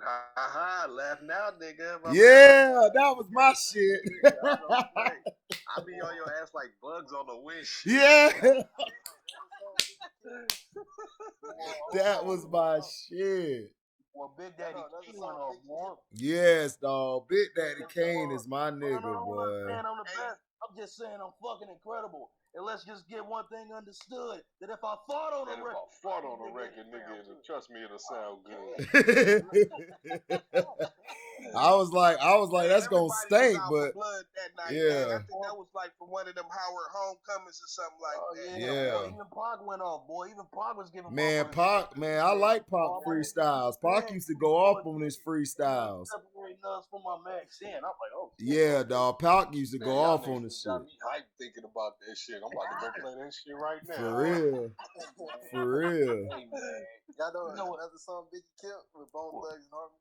Oh yeah, we know that. Arm and Dangerous, ain't nobody can bang with us. Straight up, we know Angel does. Busy comes on 7 a.m. up in the morning. Oh, Busy went in.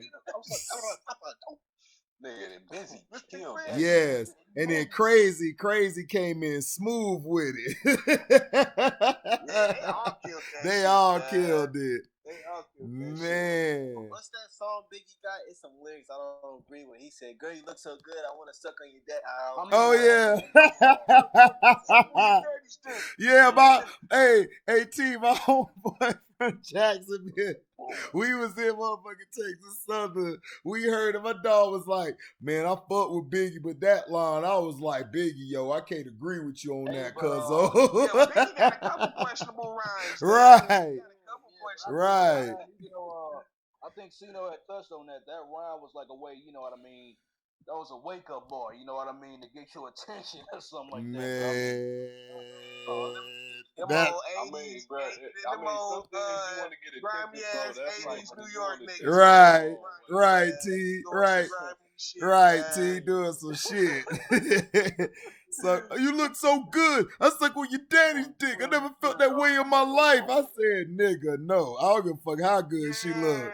I ain't sucking on shit. Like that one, hey, bro, that one song, like, how's it going down? He's like, she look like she's 7 in curls or some shit. Oh yeah, I know what you're talking about. Oh, you talking about DMX? She look like 11 with curls. Yeah. I love that song too. How's it going down? Yeah, man. With Faith on the track, Yeah, we know. Man, it was just something I was thinking about for a second recently that came out, Dag, and it was just like, wait a minute, Dag, what was the song? Shit. Damn, Damond chick cussing him out. I scared her. Oh, man, don't be on that live all late. Like, right. Who these niggas up in here? Who that nigga with the fucked up hair over there? HD nigga. HD nigga from St. Pete, nigga. Hey, all you gotta do is say St. Pete. I be like, you know me. It's your boy. Motherfucker. Nah, hey, I went to work. The motherfucker came to me and said, hey, I like how you drew them plays out, dog. That was real. I said, what you talking about? I was like, what you talking about, Willis? You know what I said? He like, nigga, I saw your tape and shit. I said, oh yeah, you is one of my friends on Instagram and shit. I probably sent it to your ass. He was like, you went in on that bitch. I could tell LeBron don't do shit. I'm like, I know he don't. He played the backside every play. I would run a play. Every play. He's sitting right there. That's the X right there. Look, we're going to run the play where he at. Run a play where he at and shit. You know what I'm saying? But yeah, Biggie man was nice, man. He had some nice flows and shit. Pac was nice too, man. But I hate when people be trying to compare them all the time. You know who was nice who don't get no credit, no respect ever since they passed away? Who that? Your man T from Detroit, MC Breed, from Flint. Oh man. Oh yeah, he was nice. I used to love his shit. He was working on some shit with one of my partners, man, out here and shit when he died and shit, man. You know, he was like about to come out with an album and shit. You know what I'm saying? But like, you know what I'm saying? Like rest in peace, you know what I'm saying? But you know, dude had his issues and shit. You know what I'm saying? With drugs and shit, man. You know what I'm saying? Like AT, man, AT, you was right though about that Big Sean CD, bro. That Detroit motherfucking cipher at the end, boy. That is my shit, boy. Dude, I've been playing that bitch in the truck. All motherfuckers at truck. Like, what you listening to? Nigga, this the D, nigga. Move. Yo, that shit be yeah. Bruh, I like the way your boy. Hey, I like the way your boy started off, T. I like when your boy started off. Because when Big Sean first came out, now let me tell y'all this: when 50 Tyson came out, you know what I'm saying? I didn't know the situation. Everybody was fucking with me and was playing a joke on me. They was like, "Hey, bro, you ain't heard that new 50 Tyson?" I was like, "No." They was like, "Oh, bro, this new 50 Tyson, man, this nigga gonna be like the next 50 Cent. He gonna be like Tupac." I'm like, "Word." They were like, "Yeah, you gotta go check out this 50 Tyson." So you know, I obviously go check it out and I see that shit and I'm like, "Man, niggas is bullshit." So they like, man, hey, this new cat Big Sean got bars. This new cat Big Sean got bars. You need to go check out this cat Big Sean. Right. So I go check this nigga out, and I see him doing like a freestyle at high school or whatever. I'm like, bro, this nigga trash, bro. So I started going around like it was the same joke. Like, you know what I'm saying? How niggas was joking with 50 Tyson. I'll be like, oh yeah, nigga, that Big Sean. Oh yeah, that nigga hella raw shit. Niggas would be like, yeah, no, he really is. No, he really is. Yeah, Dad, they caught you on that one, Dad. They caught me off guard, but I will say the nigga, he grew on me, blood. But at first, I thought he was garbage as fuck. I mean, he just kind of different with his style and shit. But you know, that's what you. At least with me, that's what I come to like about him is that he kind of unorthodox with his shit. Man, you know T Grizzly came on and said like it all. Kind of naming, like he wasn't really rhyming shit and flowing. He was just kind of naming shit. Back, quack, quack, back. Nah, nigga, T Grizzly started that cipher all right. I said, get it, T Grizzly. That's my nigga. I was like, this the D, bitch. They like the D. I'm like, this the D, nigga. Move out my way. I'm just jamming that bitch. Like this bitch. I had to replay that bitch 100 times. And you know, like them niggas, and that's why what I was about to say is that nigga Big Sean did something real big and shit. Yeah. You know what I'm saying? Like it's like 3 different scenes. It was 2 different scenes here. And shit. You got street nigga music, and then you got the hip hop music and shit. You know what I'm saying? Like, and they're 2 totally like they don't fuck with each other and shit at all. You know what I'm saying? So to get niggas from the underground, from both scenes and shit, together and shit. Yeah, you right. That M, like that shit is important. M and Royce at the end. Yeah, M and Royce at the end was nice. I liked it that M and Royce at the end. That was nice. I like how he ended that bitch off. He did it right. And how he switched up the beat, then he went back to the old beat when they came on. I said, oh, Big Sean got a classic. He got a classic, dog. He got a classic. Like he had Sada Baby. Right. He had Sada Baby. That's like the new up and coming nigga here. I don't know who they are, but that nigga go hard too. he had Bodie Chappelle was on there. I mean, Bodie James and shit. You know what I'm saying? Like that nigga, he signed with Griselda. Hold on. Bodie James. Hold on. Bodie James. Did he used to be B. James that was rapping with Scarface? Scarface, no, that they too. Even though B. James is from the D too. Mm-hmm. You know what I'm saying? I like B. James. That nigga was like, bro, that nigga was that one album they had, he was going off on that shit. Yeah. Mm-hmm. I know exactly what you're talking about. I was like, bro, that's because before, like, Detroit, like, this was like, I don't think even Big Sean had came out at that time yet. You know what I'm saying? So it was like the only thing I really knew from Detroit was like Eminem and you know what I'm saying, D12. That nigga B. James, he really put me on Detroit. I was like, damn, y'all niggas really got some spitters out there. Man, I always had spitters here, but see, it's just for that reason, Dad. It's like you go out to the Bay and shit. You know what I'm saying? And the Bay supports the Bay Area music and shit. You know what I'm saying? Like all aspects of it and shit. You know what I'm saying? Like you go down to Florida and shit. The Florida's like I've been down south, Dad. Like all they do is fuck with underground music. Yeah. As soon as niggas go commercial, they don't fuck with the niggas. No, they don't. Underground nigga. But dog, you know everyone was talking about Plies. There was a nigga down in Fort Myers before Plies. He was way better. He was killing shit. I can't think of that nigga name, but you right, T. When Plies went on mainstream, niggas was like, man, fuck that nigga, cuz. It shocked the fuck out of me, Dad. Like when I went down there, like, nigga, this was like when fucking Cash Money was taking, when Lil Wayne was taking back off.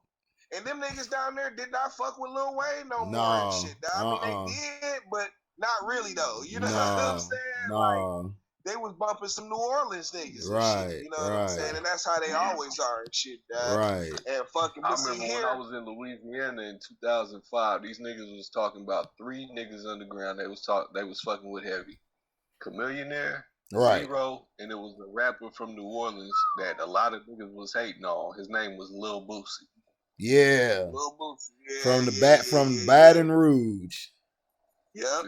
Yeah, they were hating on him. But Chamillionaire, my cousin put me on to him in Houston.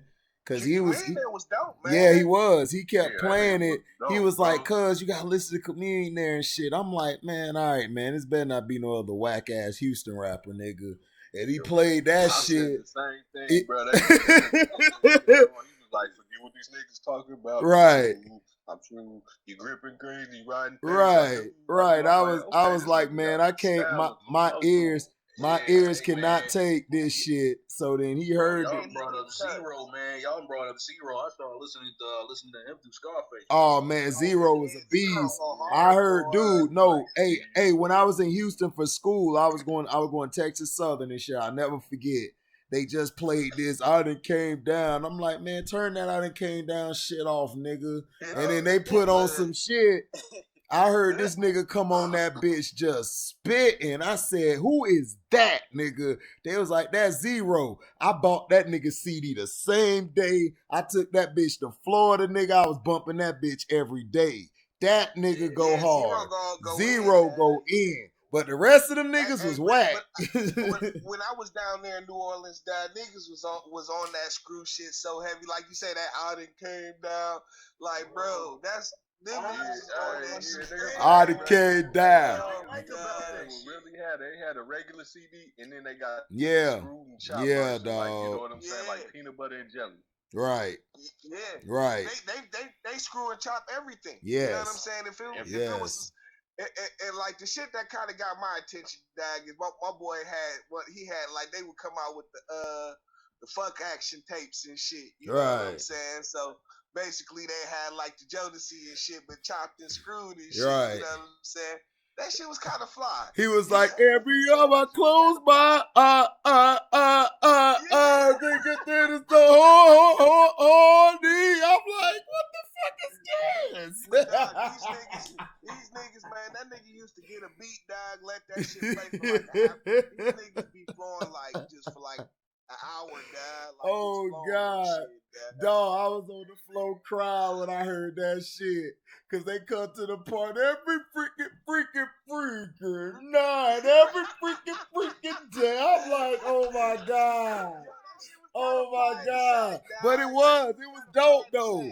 It was dope. That shit was dope. I ain't gonna lie. That shit was funny and dope. I was crying. I had to play that bitch in the car the next day. I was laughing all the way to school. Like, these niggas is dumb, cuz. These niggas, they chopped and screwed Al Green. Yeah. You know what I'm saying? All of that shit. No. You ever heard you ever heard the Teddy P? Hey T, you ever heard the Teddy P? You heard the Teddy P screwed? Turn off the light.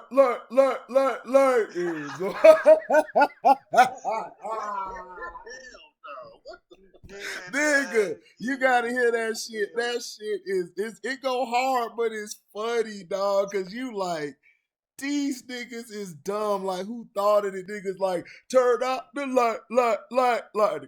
Hold on, bring it back. Turn off the light a candle. That's how that shit used to go, though. Yes, dog. Yes, dog. I know what you talking about. That shit used to be hilarious, but I can't sit around and listen to that shit all day. I can't do it. I can hear one song. That's it. Nigga, my boy, he used to, same nigga I'm talking about, dog. This nigga used to wake up early in the morning, dog, bumping that shit, dog. He'd be like, bro, dog, we gonna fight, dog, if you don't cut that shit.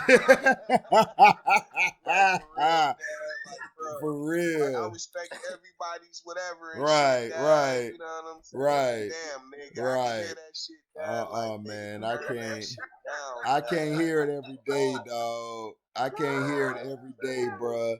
I can't. I done came down, Drake. But wait a minute, though. See, you had brought up the Bay, man. Hey, Frank, bro, the Bay got some spitters, though, man. Man. Do they? Some of my favorites have come out the Bay, dog. Casual, freaking Sophia, all them, man. Spice One, all them, man. Man, I love Spice One. That motherfucker raw. And he still be spinning like a mug these days. One, Richie Rich, Drew Down, Looney's, Yuck Mouth, Numbskull, Yuck Mouth is my nigga right there. Yuck Mouth. I ain't gonna lie, hey, bro, it was a fucking video. Hey, bro, it was a video Cino did a while back on the Bay Rap, and I was like, you know what I'm saying? This is what made me knew he was legit up on the hip hop shit. Is when he was talking about all the same artists y'all naming, Spice One and Amp Banks and everybody. And he said, man, Chris the Fifth is the best motherfucking rapper to ever come out of Oakland. I was like, okay, this nigga know who Chris the Fifth is. This nigga legit. Nobody don't even know who Chris is, nigga. This I nigga don't. One of the rawest, I just know if I put this shit on right now, y'all be like, all right, this nigga for sure. I just know I heard Yuck Mouth. Know I was hooked. you know what I'm saying he legit. I ain't up on him, Chris the Fifth. Yeah, I ain't up on him. I'm gonna check him out. I'm gonna check him out too. Shit, bro. I'm gonna check his ass out. His prime was like the early 2000s. Chris went to jail like 09, 010. You know what I'm saying? Oh, okay. So he more new school. I'm thinking of somebody from back in the day I ain't heard of. Yeah, I'm gonna check him out. Nah, nigga, this nigga was like the best nigga underground rapper we had, like in shit 04 when he was like 17. Okay. I'm gonna pull him up because I know I heard Yuck Mouth. All us in Florida was bumping Yuck Mouth, boy, and then short we love Yuck Mouth. Kind of like how you got the two eyes for the two CHRISDA and then a V for fifth. Oh, okay. Got you. I'm gonna look that up, man. That motherfucker, but I want to hear that shit because Yuck Mouth. I heard Yuck Mouth, especially when at the game, I was laughing my ass off. That shit was funny as shit. Like Yuck is a real spitter and right, shit. That game right. Don't want no parts of that. No, game ain't want that shit. I kept telling niggas that. I played that shit for my cousin. He said, man, but dog, if you heard Game before he got with G Unit, that nigga was trash, dog. It was JT the Bigger, whatever you call that shit, figure. Man, me and my brother bought that shit. Let me say something. Hold on. Let me say something about that too, bro. A lot of the Frisco rappers, bro, Oakland and Frisco, you know what I'm saying? It's the Bay, but it's like we all rock differently. You know what I'm saying? And Frisco rappers, all the fucking Frisco rappers, bro, all these OG niggas, bro, turned out to be dope fiends, bro. JT is a dope fiend. Bessie Marv is a dope fiend. San Quinn is a dope fiend, but all these niggas is dope fiends, bro. They all grew up to be dope fiends, bro. Only nigga that's still that didn't grow up to be a dope fiend, you know what I'm saying, still got his pimping to him is Forte. Rapping Forte, man. That nigga forever, man. That used to be my nigga, man. That nigga rapping Forte is like one of the most underrated niggas out there, dad. Bro, tell me why that nigga Forte is 5'4" with a straight motherfucking chin. Yeah, rapping Forte, you know. Yeah, bro. Hey, Forte, one of the smoothest niggas I've ever been around, bro. I met him at a show backstage and shit, you know, fucking around and shit with my cousin and them, but Forte is 5'4", but one of the smoothest little niggas you will ever meet. That's what's up. That's dope. Oh, man, shit. Rapping Forte, man. God damn. That nigga's been a low-key writer. He been writing for a lot of niggas, too, and shit down on some behind-the-scenes shit. You know what I'm saying? For years, nigga. Oh, this shit crazy. Nigga, Ticket TV going in on this bitch-ass nigga. He knows his sports. That's the nigga that blocked me from his shit I was telling y'all about. And I was like, because I was giving it to one of his subs and shit. I was killing him. The nigga had a wrench. I was murdering that nigga. And he blocked me, man. I said, fuck that nigga channel. And this nigga on my channel, Doolittle, his ass said, do you fuck with He Knows His Sports? I said, fuck that nigga. Tell him I said it. Send that shit and tell him @welcome to HDTV too. Nigga, fuck that nigga. Bitch ass nigga. Gonna block me because his pussy ass nigga was trying to talk about, he was like, well, why didn't Kobe like start his first year like with the Lakers? I'm like, bitch, he came to an all-star team. You had Eddie Jones and Nick Van Exel. Yeah, bro. Nigga, Shaq, Eddie Jones. Right. Right. I'm telling he like LeBron. I said, dude, if LeBron would have came, he'd have been on the bench for their team, nigga. Fuck you talking about? Oh, yeah, Dale Harris, nigga. Right. Right. Right. I'm like, dude, LeBron went to Cleveland in 2003.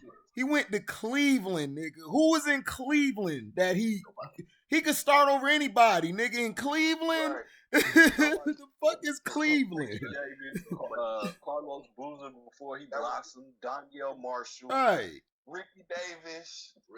Right. Right. He got mad and blocked me and shit. Like, he stopped me from talking on the shit. So I said, man, fuck that nigga channel. I'm gonna stick on Cino shit.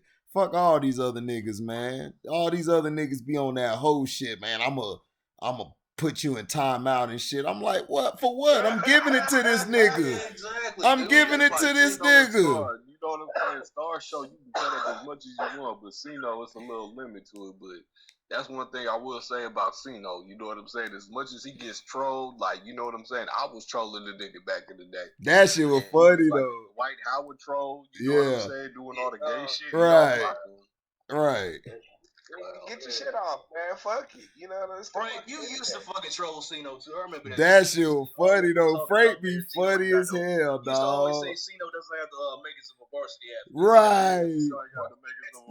Dog, I fell out on the floor cause I said, nigga, you dumb, bro.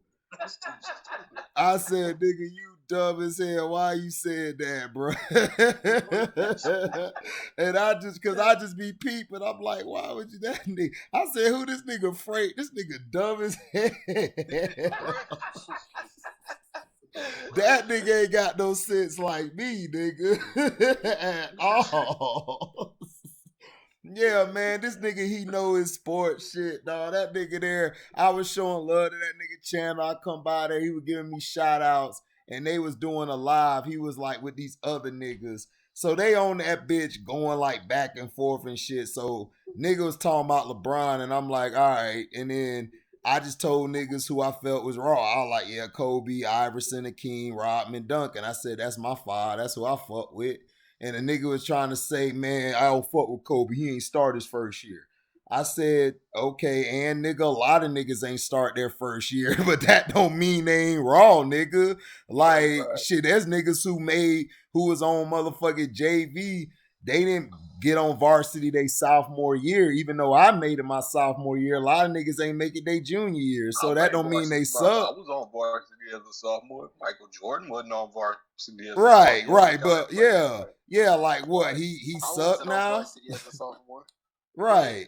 So that's what I'm trying to tell him. Like, dog, fuck you talking about, dog. So he got mad talking about, oh, well, he came to the Lakers. If he was so raw, he start. I said, bro, he went to it. He was going to Charlotte. He would have started in Charlotte. They traded him because they traded him. Jerry West saw his workout and was like, this is the best workout I've ever seen. And traded for him because he knew this nigga was going to help Shaq bum ass win championships. So the fuck is you talking about? He like, oh, well, LeBron started his first year. I said, nigga, it's Cleveland. My brother could start. Right. Who the fuck playing Cleveland? Right. They fired Paul Silas just because he was trying to teach this nigga and was scolding this nigga for not knowing the game. LeBron was the dog and pony show his first year. It was just run up and down. Look, we got the number one player in high school. Come to the game and buy tickets. Right. Yep, exactly. Right. And that's what I'm saying, dog. I'm like, dude, it's like, that's what make me mad. That's why I fuck with y'all, because y'all know the game and y'all watch the shit. It just make me mad when niggas just go off they dome and shit trying to say the stupidest shit. Like Shannon Sharp said some shit. Hey, well, you know, man, he the first one to do this and do that. Like, nigga, you making up a stat. Like, for real, dude, here's my thing, bro. This proves, and I always ask these LeBron fans this question. Like, I always ask them, like, dude, what notable moves does he even have on a basketball court? You know what I mean? And they can never answer it. You know what I mean? Like, what goes like the block, the chase down block? Right.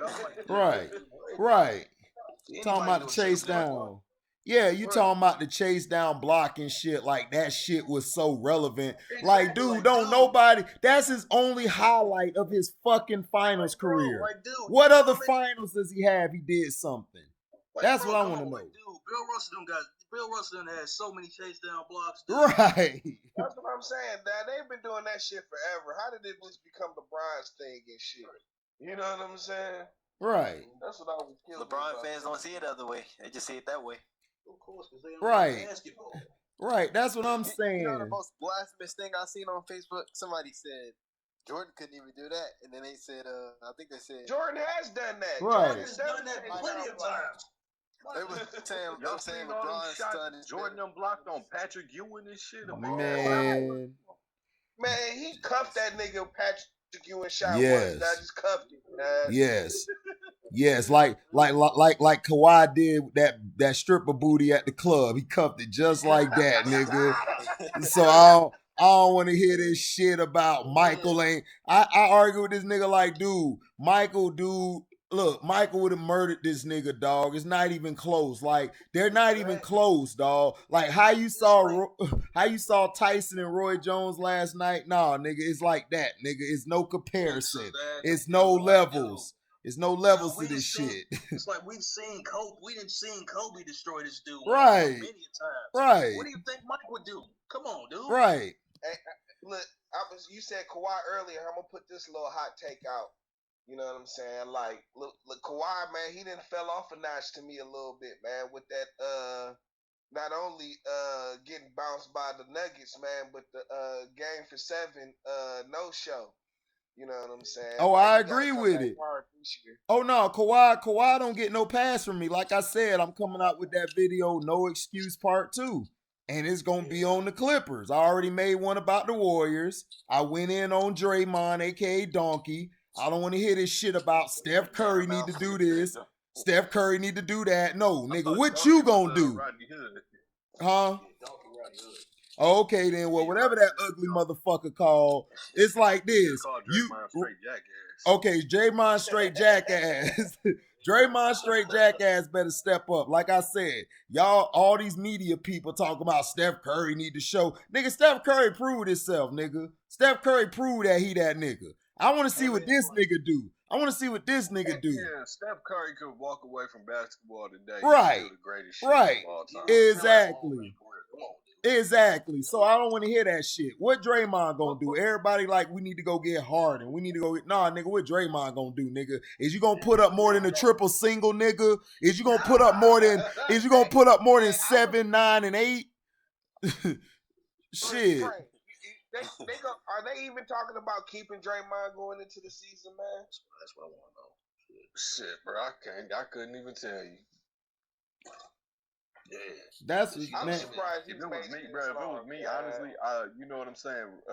You know, sorry and condolences for what happened to Clay, but you know that was unprecedented and unpredicted. But I would have before the season, bro. I would have been traded Draymond and Andrew Wiggins for another big man, another wing, and some bench pieces. That's why I fuck with Uncle Frank, man. That's why I fuck with him, because I thought the same thing. I'd have been traded Dre ass a long time ago, dog. Because he fucking up. He fucking shit up. Right before the draft, like the day before the draft, all they was talking about here was Golden State trading their number 2 pick for Blake. Oh, I heard that shit. Oh, yeah, I heard that shit. I ain't want Blake. You heard that shit? Yeah, but I ain't think that shit. I knew that shit wasn't gonna happen, because why would you trade for him? And he's injury prone like he is, and he got a big contract. Okay, if you guys really want Blake, okay, but I wouldn't do it. No, I keep Mr. Triple Single, man. Hell no. Right. I ain't doing that Somebody shit. wanted Paul George on the Warriors. I said, you don't want that. No, George ain't going to no Warriors, man. For what? So he could choke there too? Nigga, I would like is Julius Randle, because the reason why I like Julius Randle, yeah. Yeah, I do too. Yeah. But you know what I'm saying? You would have to. It's not a fair trade. Draymond just straight up for Julius. You would need, you know what I'm saying, to get some bench pieces. Right.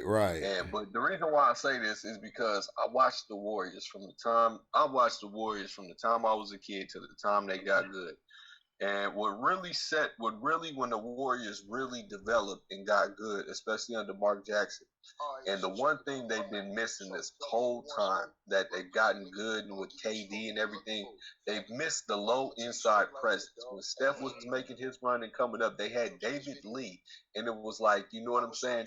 Instead of relying on Clay and Steph sometimes at, you know what I'm saying, at these clutch moments when it's like a few seconds left on the shot clock or whatever, instead of them trying to create and shoot a long three, they always had that David Lee option down low. Right. Dump it low, you know what I'm saying, when they don't have the rim, and they can just easily get a bucket. So I say, you know, if you could get a guy like Julius Randle back in here, bring in that low inside presence that they're missing, and still get a big man who's big enough, you know what I'm saying, like a defensive big man who can still contribute offensively, I was like, that's what they need to get back to, you know what I'm saying, that's what they need to get back to running how they was really running when they first started. Having a guy like David Lee with that low inside presence. That's one thing I think they need. Because the Warriors, sometimes, I love them. Steph and Clay are great shooters, but it's just sometimes they'll get a little complacent, like, you know what I'm saying, 5 seconds, 4 seconds, they'll try to dance and chuck a shot. You know what I'm saying? When they used to have that option with David Lee. Right. And it's gonna be tougher on them because they don't have KD no more. Right. You know what I'm saying? Like that. Yeah. KD was an easy bucket. When the shot clock get low, dump the ball to KD and shit. Let him go to work. Yeah. You know what I'm saying? Man, that motherfucker. Right, that was a viable option, but I feel like with Steph and Clay, that was, you know what I'm saying, their saving grace was always having David Lee. You know what I'm saying, to dump it low to. And now that KD is gone, I feel like they need a power forward kind of like that. Because Draymond ain't no post player like that. You know hell no. He sucked with his back to the basket. He's the leader of the defense. And he's the emotional leader of the team. Right. Really, another thing, too, he was really the primary ball handler for Golden State. Right. He was that, too. Yeah. He was that, too.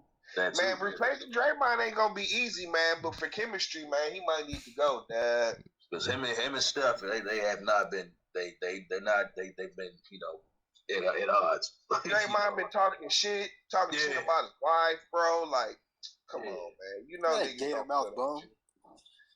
Yeah, he done signed with Clutch Sports and all that. LeBron done got the legacy talking his head and shit. Hey, HD, I still be watching that video when you was talking bad about Draymond. You talk about story of a stick rider. Yeah. All right. Man, you weak, dog. You suck. Yeah. I still be watching that. Man, that nigga pissed me off because it's like, dog, him and Shannon, I had to murder both of their asses real quick. Like, dog, y'all always dick riding this nigga, dog. Like, dog, stop topping this nigga off. I ain't never seen a nigga top a nigga off like Shannon and Draymond, dog. They top this nigga off every time, bruh. Every time I turn on Undisputed, man, that's the GOAT. That's the GOAT James. I'm like, dog, how much dick you sucking, dog? You sucking this nigga dick that much, Shannon? With them big lips, nigga? God damn. Dog, I swear, bro, like, I like Shannon. Like, I love Shannon growing up, dog. But it's like, dog, come on, dog, stop it. Dog, you done been around real ballers and real killers before, dog. You done watch that. I just can't relate to niggas who our age or in their 40s or 50s saying that this nigga is so great. It's like, how? Like, dog, I've never seen a nigga who stack his deck, bro, all the time and I never seen a motherfucker who brag about him all the time. Him and Chris Broussard, old bitch ass. I can't stand his bitch ass. Yeah, his pussy ass. Right. He gonna try to play that reverse psychology. I'm going with the Clippers team. Bitch, you know you with LeBron, nigga. Why you lying? Get your ass out of here. Right, stop lying. He is a LeBron. Yeah, he a LeBron, old soft ass nigga. My thing with Skip is like, man, he be doing too much cooning for me, dad. He's just such, like, you get on there, he's like, oh Skip, right. Skip. You know what I'm saying? Right. Like, bruh. Right. It's like, come on, dog, chill out. It's like, dog. Out, like, right. You in your 50s, nigga. Yeah, you in your 50s. Exactly, T. That's how I see it. You 50 years old and you topping this nigga off, dog. Like, come on, dog. Stop it. Get this nigga nuts out your mouth, dog. You still got something around your lips, dog. Stop, bro. I missed the 2015-16 Draymond Green when he used to trash talk. Right, when he was humble and he did his job, dog. Like that's what I'm telling my homeboy tonight. Draymond Green when he was humble, just listening to Carl Landry, yeah, and David Lee, yeah. Coming off the bench, right, productive. Right. I remember in that game 7, he was balling his heart out. Man, exactly. That's the Draymond I miss. This is why winning championships back to back is so hard, Dad. Because it's like, man, the egos after each championship, the ego swells. Mm-hmm. You know what I'm saying? Then niggas start pointing the finger when shit don't go. You know what I'm saying? It's just really, it just be egos, Dad. Niggas egos way big when they win the championship. You know what I'm saying? Man, that shit bullshit though, man. It's like, come on, dog. Like, you wanted to bring KD there, bro, and then you gonna call a nigga a bitch, dog. Like, come on, dog. Stop it. Stop it. That's some whole shit to me. Yeah. Stuff on the reason why he ain't got a ring. I'm like, come on, dog. Right, dog. Like, come on. But you gonna fight this nigga KD on the court? Right. So, you know, like KD said, it wasn't even necessary and shit, dad. Because you call a nigga a bitch, you must be ready to fight this nigga. You know what I'm saying? Exactly. But you're not about to go. You're not about to fight on the NBA court. So all that shit is just extra, nigga. Right. You know what I'm saying? Right. And it's like why he didn't pass KD the ball. Right. You know what I'm saying? It's like right. Like, dude, pass KD the ball. Right. You were always passing KD the ball. Wrong. You was wrong and you know you was wrong. Right. And then you gonna get mad because you was wrong. Right. I hate motherfuckers like that. They mad at you because they wrong. LeBron, LeBron got you sipping a little wine talking about, you're really the reason the Warriors won. Maybe you should take the shot. Right. See? That's that legacy talk shit. That seducing players to fucking do shit. You know what I mean? Oh, God. But that's what LeBron do. LeBron got to put all his cronies on the fucking team and dismantle the team. He got to put players all over the place to win, dog. And I just can't fuck with that shit. Yes, LeBron is the queen. Rich Paul is the rook. Nav Carter's the knight. Chris Paul is the bishop. Everybody else on the Flex Sports is a pawn. Yeah. Right. Yeah. But move man, your pawns around the table. You know what I'm saying? Jeremy Grant is in your way. Move that pawn to Denver. To Detroit. You know what I'm saying? Move that pawn to the Cavs. Man, that's true, man. It's just I just can't fuck with that, man. It's just fucked up to me how dog he is how he is, man. Like y'all had a great thing going. Y'all niggas could have won probably 2 more shit. A dynasty more, man. Y'all could have took over. Y'all could have did what the Bulls was doing. This motherfucker just happy with that many rings and shit and imploded the whole fucking team. Like, come on, dog. Just dumb shit. West said that shit wouldn't happen if I was on the team. Hell no, that wouldn't happen. West would have popped that nigga in the mouth and said, "Get your ass back right, nigga. Fuck wrong with your dumb ass." That's what West would have did. West a real ass nigga. They never really even talked about it after that. You know what I'm saying? So, nigga, you had all that shit to say, Doug, and then you didn't have nothing else to really say after that and shit. You know what I'm saying? No. And he was saying, KD was saying, that shit made me feel uncomfortable. Like, niggas didn't even address it no more. Like, just on some sweeping under the rug shit. You know what I'm saying? Like, yeah. I don't know. Yeah, them motherfuckers. Yeah, somebody put a battery in that nigga Draymond back, dog. Right. And his name is LeBrownies, nigga. He LeBrownies blames, nigga. That nigga right out there. He reside at 23rd Street in LA, nigga. That's where he at. Without it's Dad's dignity called Crab Baby James. Right. Crab Baby James. Right. You gonna do that shit, dog. You gonna get pissed off at this nigga, dog. Stop it. Then come on, dog. That's weak shit to me, dog. You gonna go fight him, but you ain't had the same heart to step to Boogie that night when Boogie was getting off at y'all niggas. You ain't want to step to Boogie. You ain't want to do that, but you want to step to KD and shit. Come on, dog. You KG part 2, nigga. I don't want to hear that shit. Well, it's like, nigga, everybody get mad, dog. You know what I'm saying? You play with your teammates and nigga, them niggas piss you off and shit. Yeah. You know what I'm saying? But it's like, nigga, are you gonna take it to the point where it's really that disrespectful? Where it's like, nigga, we about to scrap on the same team? Nah, nigga. Right. You know what I'm saying? Like, what the fuck? Yeah, man. You know what I mean? Come to a consensus, you know what I mean? Work the shit out, because we gotta fucking play with each other at the end of the day, man. Going for a championship, dog. Well, it don't be like that in the moment, but at the very least, you know what I'm saying? Like, nigga, it's a conversation we can have later. You know what I'm saying? Or even if it comes to something physical, then we can handle it how it needs to be handled. But if we handle it like that on the court, we're both done, nigga. If teammates fight on the floor, nigga, you'll never see them niggas in the NBA again, dad. Right. Dog, exactly. Like, bro, let's take care of business right now. Then after this shit is over, we can handle whatever bullshit, you know what I mean, that's on, you know, that you got in your mind or whatever, you know. Man, fuck that nigga, man. That nigga pulled a whole ass move, nigga. Nigga, to me, nigga, if I had a motherfucking problem, nigga, see, motherfucker, I ain't finna step to no KD if I know, man, that KD ain't finna fight or nothing, nigga. See, Draymond know who the fuck to step to, man. Draymond ain't finna step to no real nigga who slapped the shit out his ass. Come on, hell no. Draymond knew he could do that to KD. On the court, that's what I'm saying. Right. You on the court, right. You know you ain't about to do shit. Right, you know what I'm right. saying? He knew who to do that shit too, bro. But if that was like David West or like motherfucking Coleman and them, nigga, they'd have hit Draymond and shit right there. Nah, let's run the play now, nigga. You good now.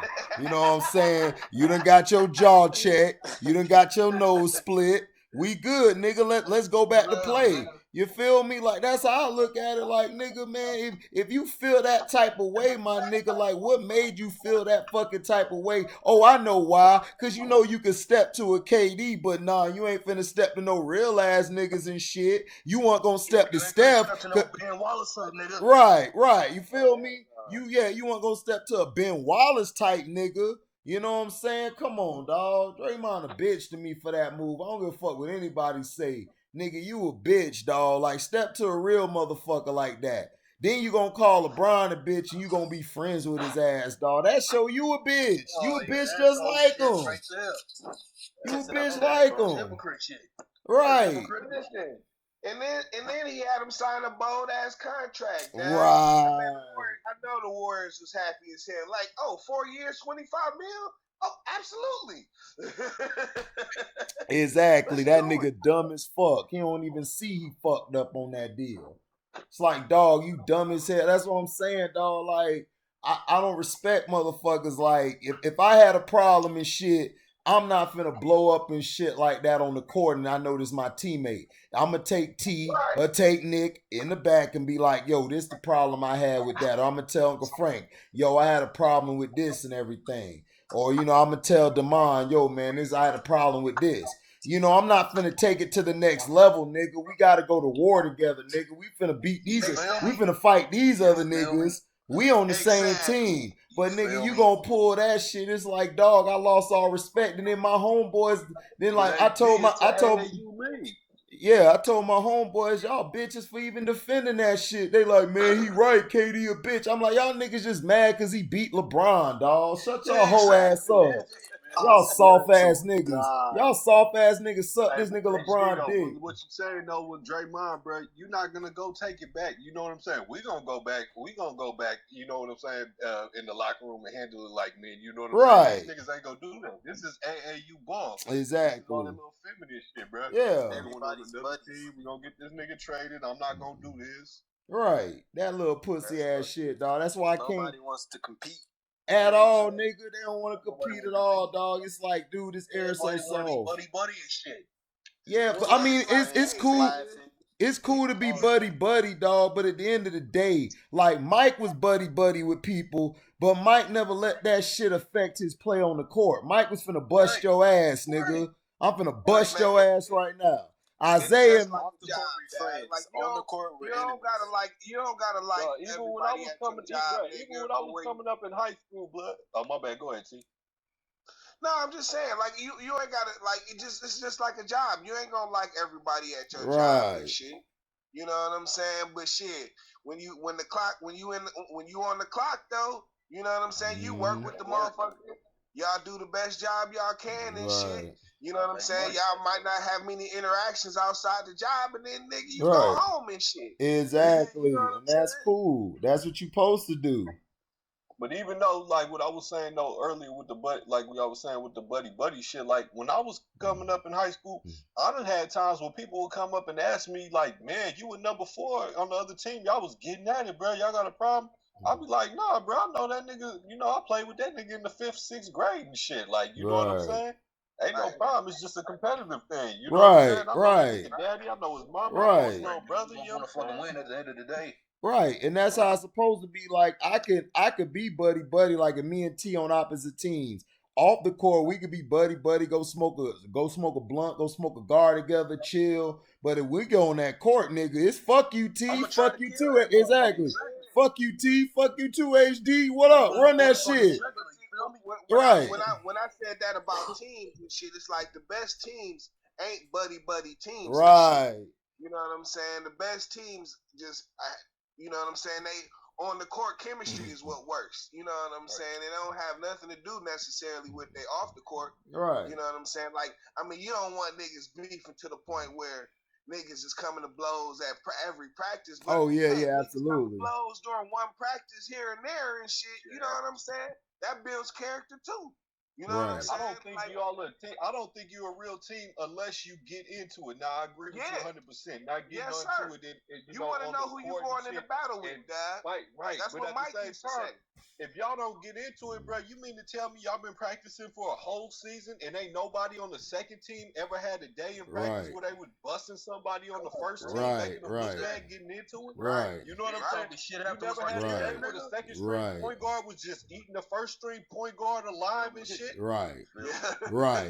And no, you right. Alive because the second string niggas eating them alive and shit. Exactly.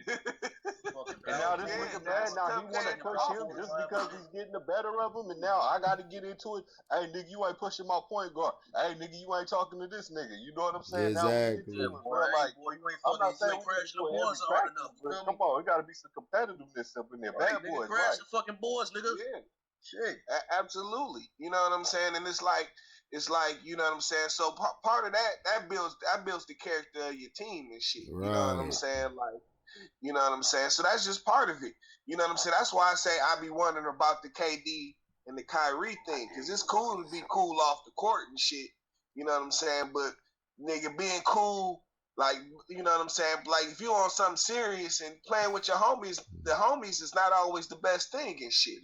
You know what I'm saying?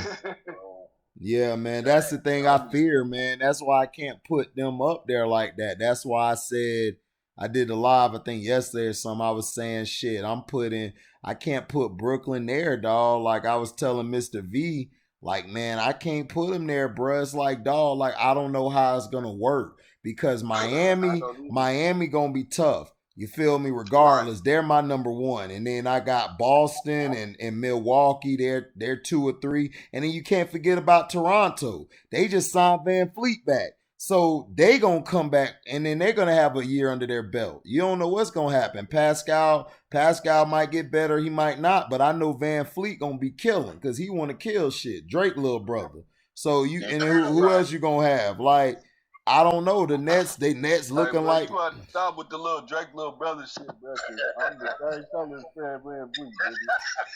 Hey man, look, Uncle Frank. How many times I gotta tell you, nigga? You is different. You ain't built like them. You ain't like them, nigga. Like, bro, my thing is I'm not mixed. My mom is from Louisiana, so my mom might look like a white woman, but my mom got a brother that look like Chuck Berry. You know what I'm saying? Oh, nigga, you Creole. Oh, nigga, you Creole. You family. You from the South. You good. Fuck, I ain't talking about you, nigga. I'm talking about these other light-skinned niggas who soft as fuck. That nigga there, you know, that's Drake. You know what I'm saying? You ain't Drake. You ain't no Drake type nigga. You know what I'm saying? You motherfucker Westbrook or, you know, you motherfucking Sammy Davis and all shit like that. You feel me? You feel me? You got that swag in you and shit. That clean shit. You ain't considered light-skinned. You too real for that shit. Them niggas, they're Drake and light-skinned. That's who they are. Fuck them. Fuck them. You cool. I'm just saying. Van Fleet ass, you know what I'm saying? He coming back. And I just got Brooklyn. I think they around 5 or 6, dog. Like, I don't really see them up there in the top echelon of the Eastern Conference. I think they're gonna. I just don't know. If KD, if Kyrie, like, you know what, I'm gonna take a backseat to this 7'1" motherfucker, and I'm gonna move the ball, and he shocked the world moving the ball. Them motherfuckers gonna be the best team next year if he move the ball. They have the ability to do it. Right, you feel me? right. Man, them motherfuckers fucking around and open up 500 like. Go 10-10, something like that. Right. You know what I'm saying? It's gonna be a problem. Dad. Right, it is. It is. That's what I'm saying. That's what I'm saying. It could go either really well or this bitch could go really, really bad. You know what I'm saying? It's no in between. It's none. Like, to me, if Kyrie come out here and move the ball and he playing different, then I'm going to be like, oh, shit, okay, these niggas going to be serious. But if he coming out here doing what me and you think he is, T, which is become Black Hole Jr. or the Black Hole himself, then the motherfuckers is 5 or 6. Hey, yeah, man. T said it himself in one of them other streams. The 3 black holes could destroy a universe. when that nigga said that, T, I fell in the truck. I dropped my phone, dog. I had to walk out the truck. I let off a big ass laugh. I said, I gotta walk out this truck. This nigga said 3 black holes will destroy the universe. I'm telling you, dude. But for real, hey, boy, one could fucking destroy the universe. Don't come back out, dog. It does not come back out, Man, but I don't know. I just don't know, man. I just don't know it's gonna work. I'm just glad they ain't going after Harden. They let that shit go. Cause I think their team fine. And you still don't know how KD gonna be when he come back. Exactly. Dog, thank you, T. I said the same thing. I think KD gonna start off slow. That's why I don't got the Nets doing nothing this year. I think they'll get to the semis and they'll get bounced. If that. Jared Allen said KD 100%. He said KD again. Oh man, that's what he supposed to say, nigga. That's the political answer. Shit, we tell the real. Know until he get on that court, right? You know what I'm saying? To get to playing that game speed and all of that. You know what I'm saying? Like, hey, you know he might be missing. He gonna be missing some explosiveness. Yes, that's just a fact of the matter. You know what I'm saying? Some of his explosiveness is not going to be there. Right. You know what I'm saying? So.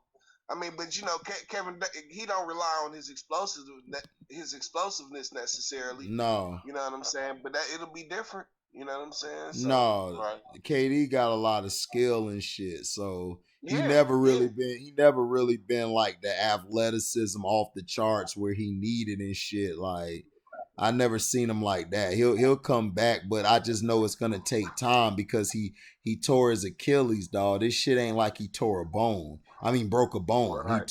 He tore ligaments. That shit take a long time because I tore 2/3 of my knee and I came back. My shit still wasn't right yet, but it got better. But if I'd have came back the following season after that, I'd have been ready. But it take time, dog. Ligaments take a whole year damn near, like, to get ready, like, to get right, like, to feel like you're yourself. And he's 7'1", so I can only imagine what the fuck he going through trying to get on that court, and he got to do all this cutting. He got to do defense. He got to bend down to guard the smaller guards. He got to get the rebound. Man, it's going to be tough. Like, That's what I'm saying, dog. You know what I'm saying? Yeah. Like, shit. I mean, and you look back at all these what if scenarios about other players like Grant Hill and shit. You know what I mean? After those Achilles injuries, though, they take a horrible toll. Well, the surgeries have gotten a lot better since then and shit. You know what I'm saying? Like, you know, like the like after, because it was like, man, remember how McDyess used to be and shit? Right, man, that was my nigga. That nigga was so, I thought he was finna be the best power forward. I thought he finna be up there in the conversation of one of the best power forwards ever because he was giving it to everybody. And he had that touch too. Yes. You know what I'm saying? And a dunk on your ass, dog. Yes. But like, you know what I'm saying? His surgery, he had like the first different kind of surgery. I forget. It's you know, whatever the doctor is, it's named after and shit. You know what I'm saying? And he was like the first one to really come back successfully and shit. You know what I'm saying? From the torn ACL and shit. Yeah, but he just wasn't the same like he was before. He came back he wasn't because remember, dog, McDyess was dunking out the gym. He was jumping. He was moving. Nigga had speed down the court. He block your shit. Like, that nigga was amazing. Yes, dog. Yeah, that nigga was amazing. Like, niggas don't remember McDyess, dog. They don't. McDyess was a motherfucker. He was a monster, cuz. And he used to give it to KG. Every time he played KG, he used to give it to his ass. He played with the, I think he played with the Nuggets. McDyess was with the Nuggets. He was giving KG the business. That nigga was like, oh, I said, oh. This nigga sick. He had a jumper on him. I know, nigga. He had he had an all-around game. If that nigga would have never got hurt, I swear, that nigga would have been probably one of the best power forwards to ever play the game, dog. Hands down, dog. And I think he must have missed like 2 or 3 years and shit from his and shit before he could come back. Yeah. He came back with the Pistons and shit. Yeah. You know what I'm saying? Oh yeah, he beat y'all up. He had y'all right. Cause y'all had him, y'all had Rasheed, y'all had Ben. Cause I told everybody, I never forget it. Cause y'all played the Lakers the first time and y'all beat them. And I was like, they just need one more piece. If them niggas had one more piece, and then when y'all swung that trade for Rasheed, I said they win the championship. I told everybody, I said, give me my money now. They finna win and y'all niggas won. I was like, oh. Bruh, that year, like when they made, because you know what I'm saying, that had been the little rumor like the whole year that we was gonna get Sheed. You know what I'm saying? Like they had started that like back. It might even been the end of last season, the season before, when they was talking about getting Sheed and shit. You know what I'm saying?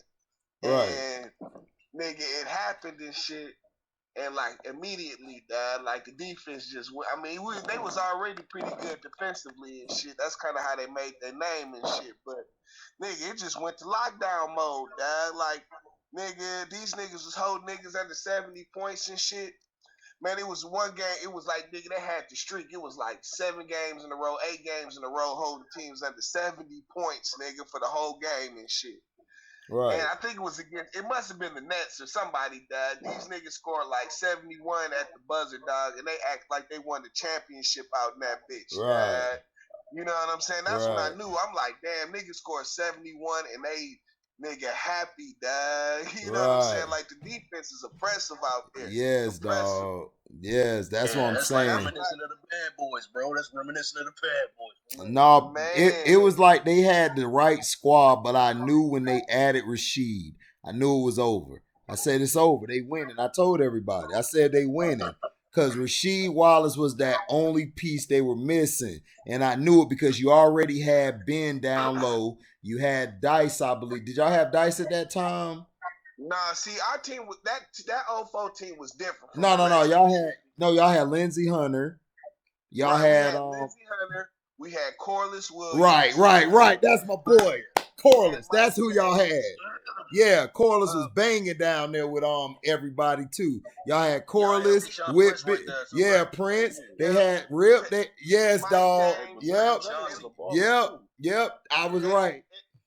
And you know what? The motherfucker that kind of made the shit, it was 2 motherfuckers. Because, see, it was kind of like how the Warriors were. Yeah. You know like we had a full team and shit. Right. You know what I'm saying? Like, we was deep as fuck. Right. Like, niggas forgetting about, we had dude named Memo. Y'all remember Memo? Yes.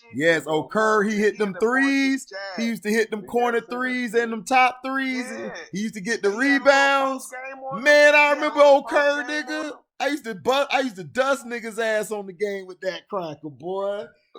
Motherfucking Mimic. Look, we had a little squad and shit.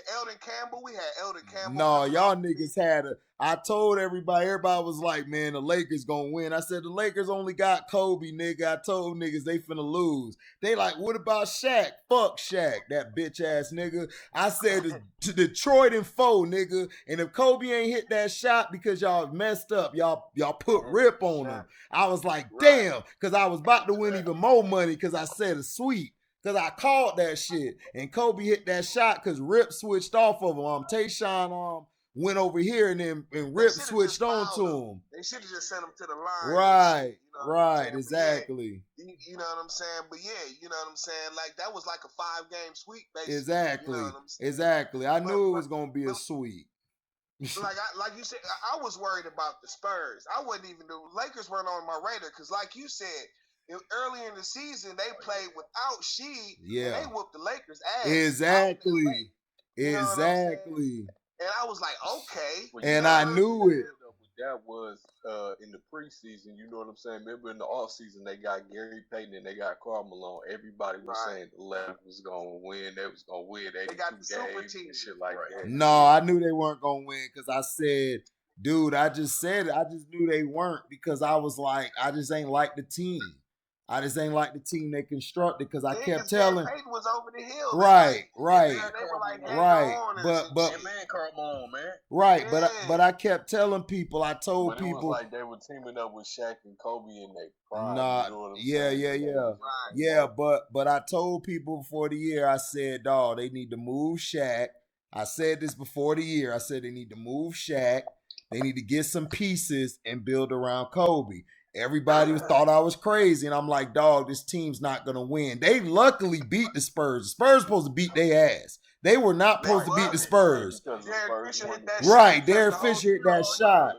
Like, right. We have Karl Malone. We have an option for Tim Duncan because the Spurs had won that ship the year before in 03. So the addition of Karl Malone was looking like, oh, we got something for Tim Duncan now.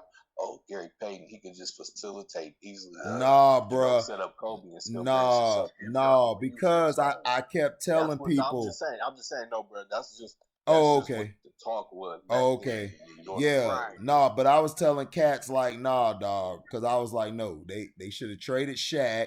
Because I be right about this shit. I'm like, dog, they should have traded Shaq ass. Just like I write about the bum ass Cowgirls. I said they should have got rid of Zeke, get rid of all them bitches, and add some more pieces. They was like, nah, man, I don't know what I'm talking about. Then when the Lakers lost, they should have got swept, but when they got their ass a gentleman's sweep by the Pistons, everybody was trying to blame all it on Kobe and shit. I said, dog, y'all had the wrong team around Kobe. Y'all should have been put the team in Kobe hands after y'all lost to the Spurs. Y'all should have got rid of Shaq and everybody. That's when you were supposed to do it, nigga. You weren't supposed to wait another year for what? Shaq, I already saw Shaq was declining. Exactly, dude. Shaq was over the hill. Right, I saw it. He was getting dicked by Duncan. Duncan was doing that. Duncan was killing his ass in the post. Nigga gonna try to tell me on my stream Shaq used to give it to Duncan. I said when? Because I need to go pull that tape up.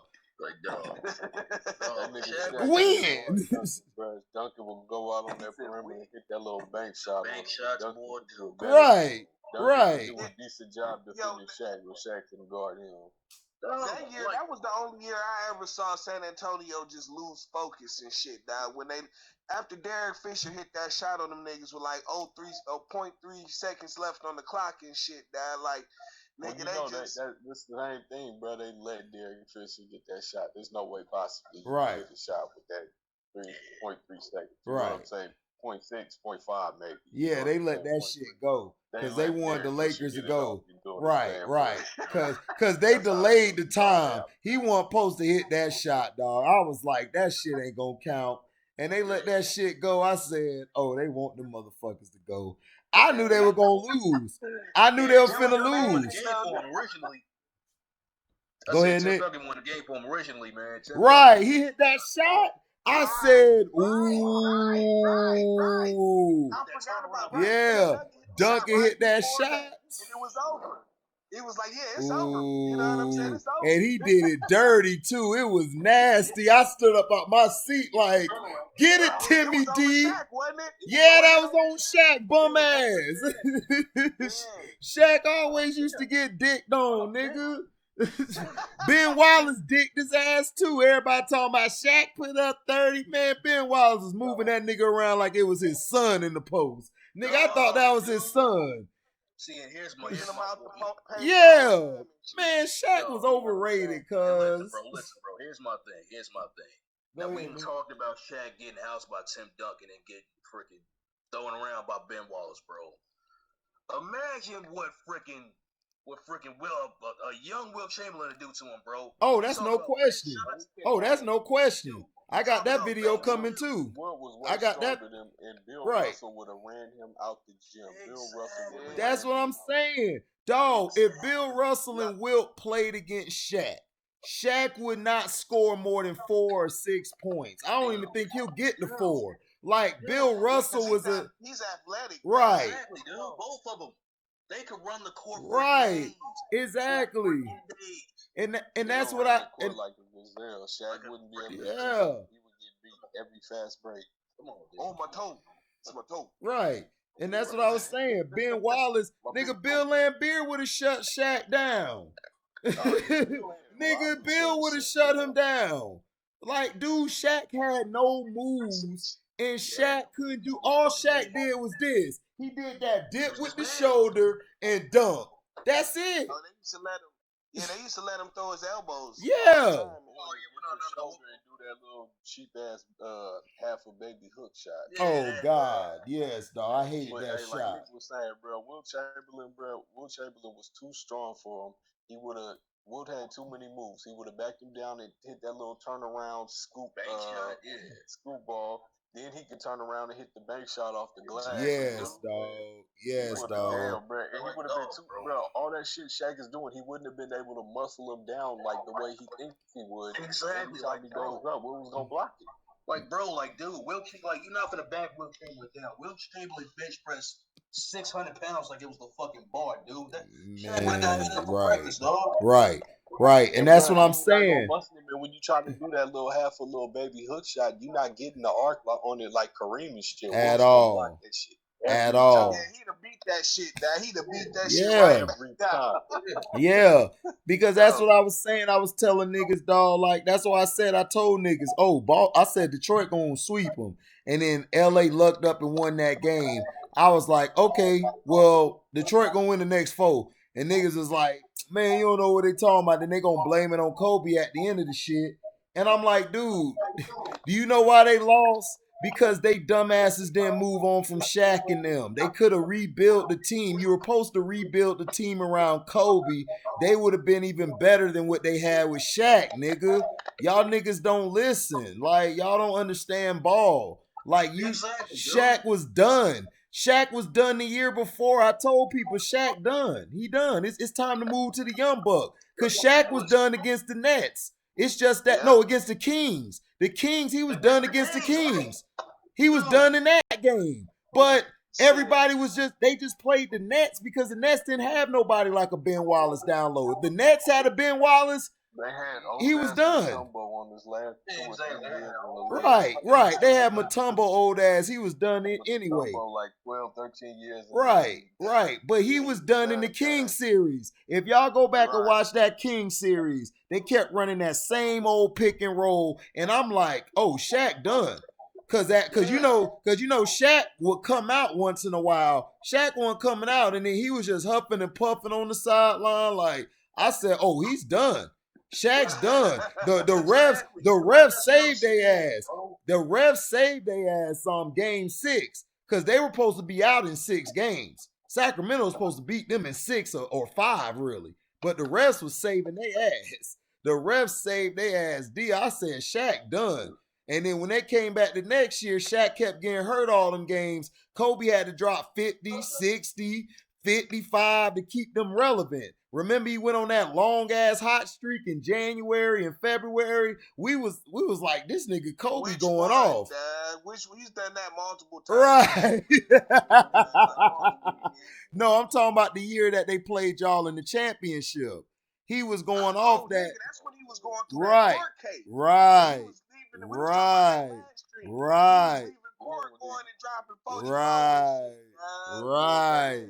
The judge had to be like, right.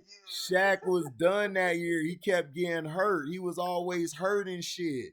And he was done. He was done I'm telling you, I know when a nigga done. I said, oh, that just like Drew Brees this year. I told niggas, Drew Brees don't look right. He done. Just like I said about Aaron Rodgers. He don't look right. None of them niggas look right. I'm like, them niggas done, nigga.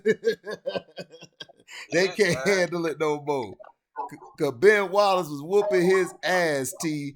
I was so mad because y'all should have swept their ass and fucking Rip ended up on Kobe. I said, oh, they finna win this, and Kobe hit the shot. Okay, well, they finna lose the next 4, nigga. I said, okay, they done. Yo, what I liked was big ass Eldon Campbell getting in there, man, laying that wood on Shaq and shit. Yeah, because Shaq bitch ass used to hate on Eldon Campbell. He hated on Eldon Campbell in LA. Oh, bitch, Shaq a hater, dog. I don't know why niggas be liking Shaq. Yeah. Oh my God, man, big Eric Dampier soft ass. I used to hate that nigga. Erica Dampier, nigga. That soft ass nigga, dog. That was the softest big man. Well, I ain't gonna say in history, but he in the top 5 or top 3 softest big man ever. Man, that nigga used to piss me off. Dad. He was like, pussy. that nigga piss sitting down, nigga. Fuck that shit. That nigga pussy, cuz. Yeah, Dad. I forget what was it with him. Didn't he have like some kind of? Didn't he have to go to like psychiatry or therapy? Or yes, nigga. Like yes, nigga. If LeBron was around then, he would have had the calm app too. He got robbed in West Oakland. They took his Escalade, all his jewelry, left him butt naked. Oh yeah, that's right. West Oakland chick, yep. That's right. It was in the paper. That's right. You right. Yeah. They left the nigga in his drawers. Give me all of that, Dad. Run all of that, B. Run all of that. I'm robbing bitches too, even for they bamboozing. That Biggie shit. Nigga, that hey nigga, you can't be caught lacking. Can't be caught lacking, baby. That shit rough. Shit rough, Dad. Hey man, I'm gonna go ahead and check out, bro. It's school talking to y'all, man. All right, Nick, man. Don't beat nobody ass, nigga. We need to see you on the next stream, nigga. All right, no problem, man. All right, be safe. Appreciate coming by. Shit, I appreciate all y'all coming by. Shit. Yeah, man, shit be funny, man. Y'all niggas supposed to sweep their ass. I lost a couple dollars, but I was all right. I still won the rest of the bet. Shit. Man, I knew it. You know what I'm saying? Like, the team, dog, that I was always worried about was them Pacers, dog. Oh, them yeah. Them niggas had a squad and they shit, did, dog. That was a war, dog. I picked them motherfuckers to win that year because I picked them. They was going to win. And then Ron Artest dumbass ran into the fucking stands. Fucking idiot. No, but even the year before. Yeah, they were supposed to win that year too, but I knew they weren't going to win though. They weren't ready yet. I said they're not going to win this year. But see, here's the thing though. The thing that was the shit that was scary is we had just fired the nigga Rick Carlisle the summer Which was good. Y'all needed to. Yeah, but he went to Indiana. Right. Yeah, that was bad. So it's like, damn. That was bad. Like this nigga, you know, I mean, he kind of built their style and shit. Yeah. And like Larry Brown just like gave it, you know what I'm saying, put the little touches on it and shit. But he built that team though. You know what I'm saying? He built that team. Yeah. You know what I'm saying? So it was like, man, that nigga going to Indiana might be a problem, Dad. That shit was, because they did play all tough. Because that's why I was asking that question about Ron Artest, because those was my favorite two defenders of the 2000s. I felt like Ron and Ben, I just didn't know which one was the better one. Like, I always thought Ron Artest, but what you told me the other night, I was like, yeah, you're right. Ben Wallace was raw like that. So I had to put Ben Wallace over him. Because I was always stuck on that. Because I love both of their game. Both of them just remind me of that type of Rodman type of player. Both of them did. Yep. And I like Ron Artest. You know what I'm saying? Like, Ron, only thing that stopped Ron Artest was himself. Yeah, exactly. Like, that nigga, man, like, he was, you know, he got that, what do you call that shit? He got disorder and shit. Yeah, like where he be like, just he'd get pissed off like quick as hell. Yeah. Depressed like quick as hell. Yeah. Like, he'll be smiling 1 second, be crying the next. Yeah, he real fucked up. Bipolar. That's what bipolar. Yeah, Ron was real fucked up. And I remember when he shot that 3 and he elbowed in that Lakers series. Oh, and he elbowed Harden. Yeah, he elbowed James Harden. He didn't know James Harden bombed him. He elbowed him. Oh man, yeah, they threw him out the game. Ron Artest instigated that shit. Nobody care about that. I remember that. Yeah. I remember watching that game too. Yeah, but Harden ass, he deserved to get hit like that. Bitch ass nigga threw that little soft ass elbow and act like he didn't do nothing wrong. Soft ass like nigga. Ron Artest strong. I'm like, that nigga strong. Man, I was happy he Only did thing that his son gonna be shit. like him. I His son heard look that just nigga like talk about when he played for the Knicks, dog. He used to go to the store. Dog. Well, I don't know if he went himself or he said he went to the store, dog, like right across the street from the garden and shit, dog, and buy a fifth of Hennessy, dog, and drink that shit at halftime and shit. Yeah, he talked about that shit. Yeah, he was on All the Smoke talking about that shit with Steve Jack and Barnes and shit. And he was talking about that shit. I heard he said that he had that documentary back in the day. Yeah. I know. Yeah, he did it on that one too. You're right. He did it on that one too. A fifth of Hennessy at halftime, nigga, and you going back out there to hoop. Hey nigga, man, I get that nigga respect after that. That nigga the GOAT on that shit. That nigga drunk a fifth and then was busting your ass on offense and was D'ing your ass up. Fuck, dad. Man, cause that nigga was on a whole nother level, bruh. That's some Dennis Rodman shit. Rodman go drink some shit and then come play. Michael coming to grab that nigga in his drawers. Nigga, come on, nigga. You gotta come to practice. Stop playing. Leave that bitch alone. Let's go. Right. What, nigga? You got these titties out of everything. I can give you about 10 of them. Come on. Nigga, I'm Jordan. I need to win. I don't blame. But see, that just show you Jordan. All Jordan needed was Rodman. Nigga, LeBron needs 68 players, nigga, to win. Every year, too. Every year, cuz how you do that shit? And his fans are called him the greatest of all time, the greatest they ever do. Right. His fans, huh? Hey, how was Cole Anthony on Uncle Frank in college? He was straight. He started off real cool, but then he started to digress and he got injured. So, you know what I'm saying? They didn't see him play for a while. And when he came back, he was a little inconsistent. That's why he dropped to number 15. But it was a good pickup for the Magic. Shit. We're going to be 10th or 11th seed this year. Hey, Uncle Frank, you heard about that kid? He has like a 8-foot wingspan. I forgot his name. I think his first name is Victor. I forgot his last name. Like, his arms is long as hell. The dude from France? I think so. He got like an 8-foot wingspan. God damn, 8-foot wingspan. Well, the guy from France, wasn't that Killian Hayes that got drafted? Nah, his name is Victor something. Like, he's 7 something. I forgot his name. Damn, he could slap ass across the room. Yeah, if we talk about the same dude, this is a dude out in France. Oh, no, like no. This is a prospect. No. This is a prospect for like one of these upcoming drafts from France. I heard about him. I don't know any other information about him. That's probably him. Yeah, I think we all talking about the same dude. He like 7'5" or something like that. Yeah, he only like 16, 17, something like that. You know what I'm saying? But he like 7'5", and he be doing the Kevin Durant and shit. That nigga can shoot. He can lay up. I saw a little bit of footage on him. You know what I'm saying? Man, that's what's up. He dribble that bitch. Oh, damn. He can dribble and he can do all that. Yeah, he do all of that. At 7'5". Damn. These niggas coming in the league. About Imani Bates. Who that? Imani Bates. He played just like Kevin Durant. Imani, he's cool, but he does a little bit, but he got a lot to work on. Chet Holmgren is the number 1 player in high school. I know Imani won Gatorade Player of the Year, but Chet clearly outplayed him on national television.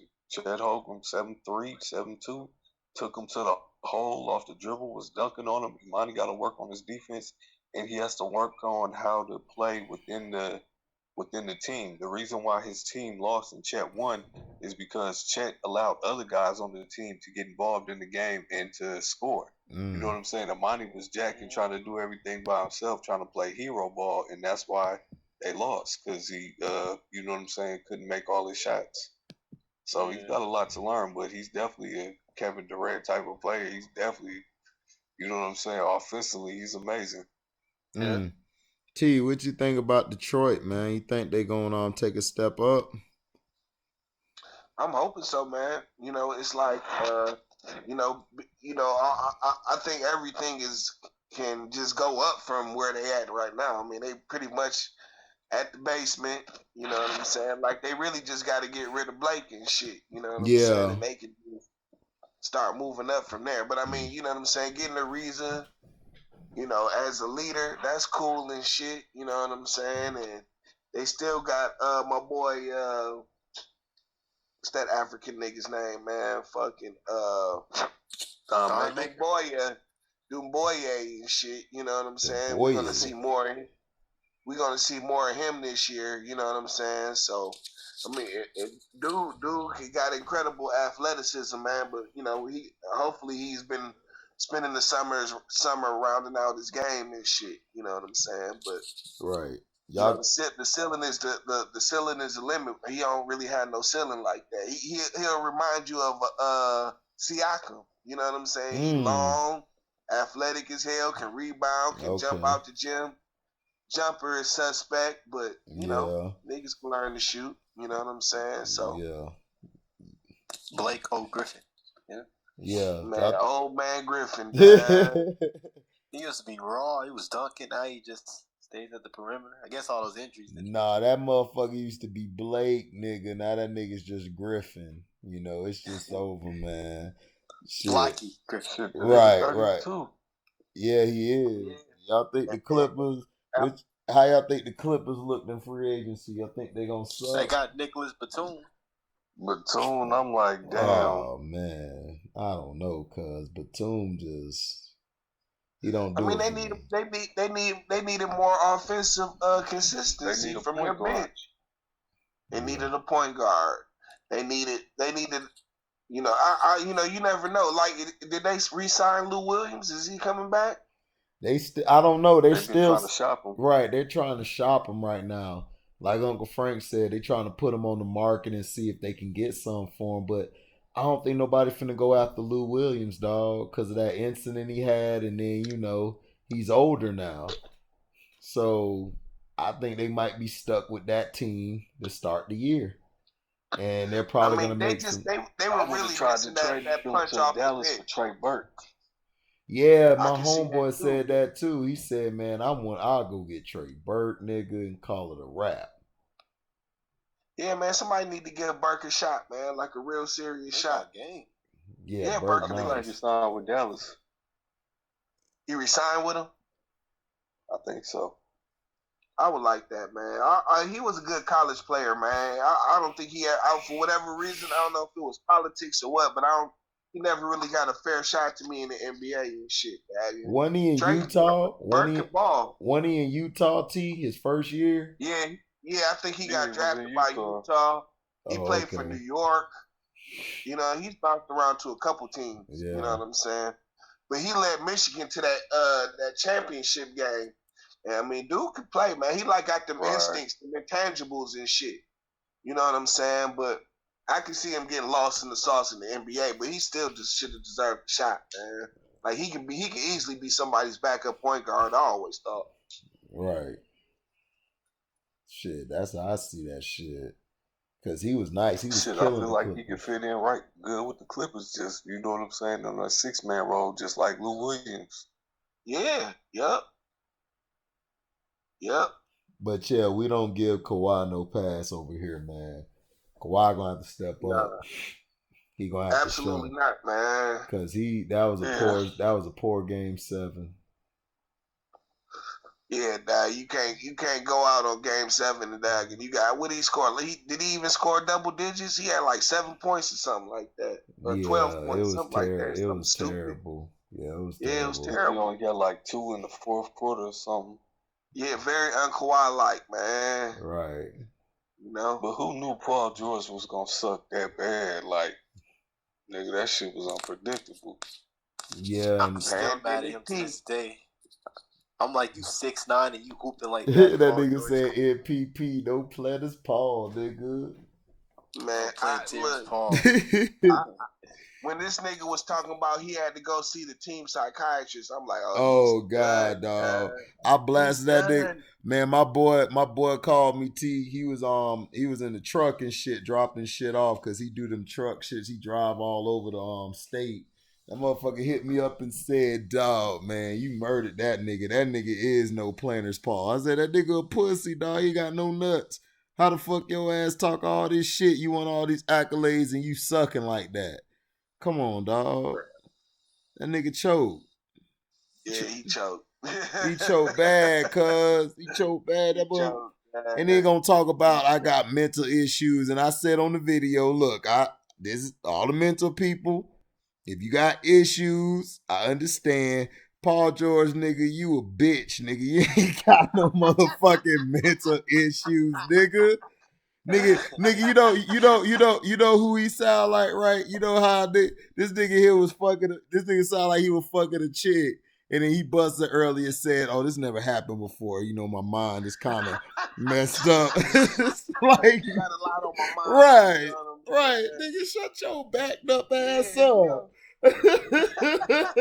Nigga coming with that excuse. I said I was done. That's what I was done with him. I said I'm done. I can't deal with this nigga. Cause then like he kept... everything ain't for everybody. If you had to go see a psychiatrist, nigga, like don't tell everybody that. Thank you. The fuck? You think I'm gonna go tell a psychiatrist? I ain't finna tell them all the shit. Y'all ain't gonna know HD seen a psychiatrist. Nigga, fuck that. and it's like, then nigga, so you gonna put all your poor performance because you didn't have your psychiatrist around and shit. Right. And now you talk to a psychiatrist and everything is all good once. That's not how it works. No. You know what I'm saying? I'm like, this nigga done. I don't know what's up with this nigga, man. What he going through and shit. But you can forget about him. Nigga, I know what he was going through. That nigga had a vaginal tear. That shit ain't heal right. Shit. Oh, bitch ass nigga. That nigga had a vaginal tear. That nigga shit tore. That shit ain't heal right. He been all fucked up ever since. Look, man. Nigga said, look, man. Look. We can't help that soft ass nigga. Hey, what man, you remember, say? Man, Paul George used to be cold, man. I don't know what happened to that nigga, man. He heard that it. nigga actually used to be cold. He was when he was in Indiana. I think it happened when he dunked on Birdman like that. Oh man, dog. Yes. And he hurt his knee. I forgot what team it was. He was like, he never right been there. the same since that injury when he hurt his leg in the Olympics. Right. He never been the same since. Right. He ain't never been the same. Y'all fucked me up when you said what went down between him and what's his name and shit, Roy Hibbert and shit. Oh man, yeah, that really fucked me up. I didn't know all that shit. Like I seen that on Cino page. Cino talked about it. And then, like, the way he told it, I'm like, Roy should have just got another bitch. Like, what was the point? He did. That's the thing. But you know what I'm saying? He wasn't happy. You know how that is when you want that one chick. You know what I'm saying? And then my own teammate took her from me. Yeah. Did that affect Roy Hibbert? I'm like, what the hell happened? Yeah, that affected Roy Hibbert, dog. You gotta understand, Damond, man. These niggas is mentally weak like that, for real. Like, they ain't like us. I'd have been like, well, shit, he took the bitch, whatever.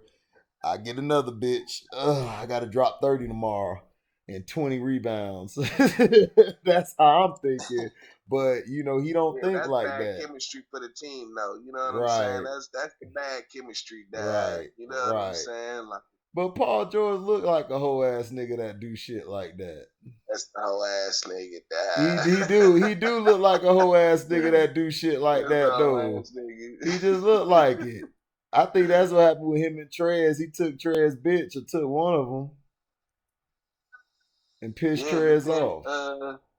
Nigga had Seth Curry weak ass out there barking on him and shit because he took his bitch and shit. Right. Other way around. I think Frank pointed that out and shit. You know what I'm saying? Like, damn. Yeah, Seth was out. because he was engaged to Callie Rivers. That's when he took Roy Hibbert's chick, the chick he with now, Danielle Rodgick or whatever. Oh, okay. Ain't she like a stripper, bitch? She was, yeah.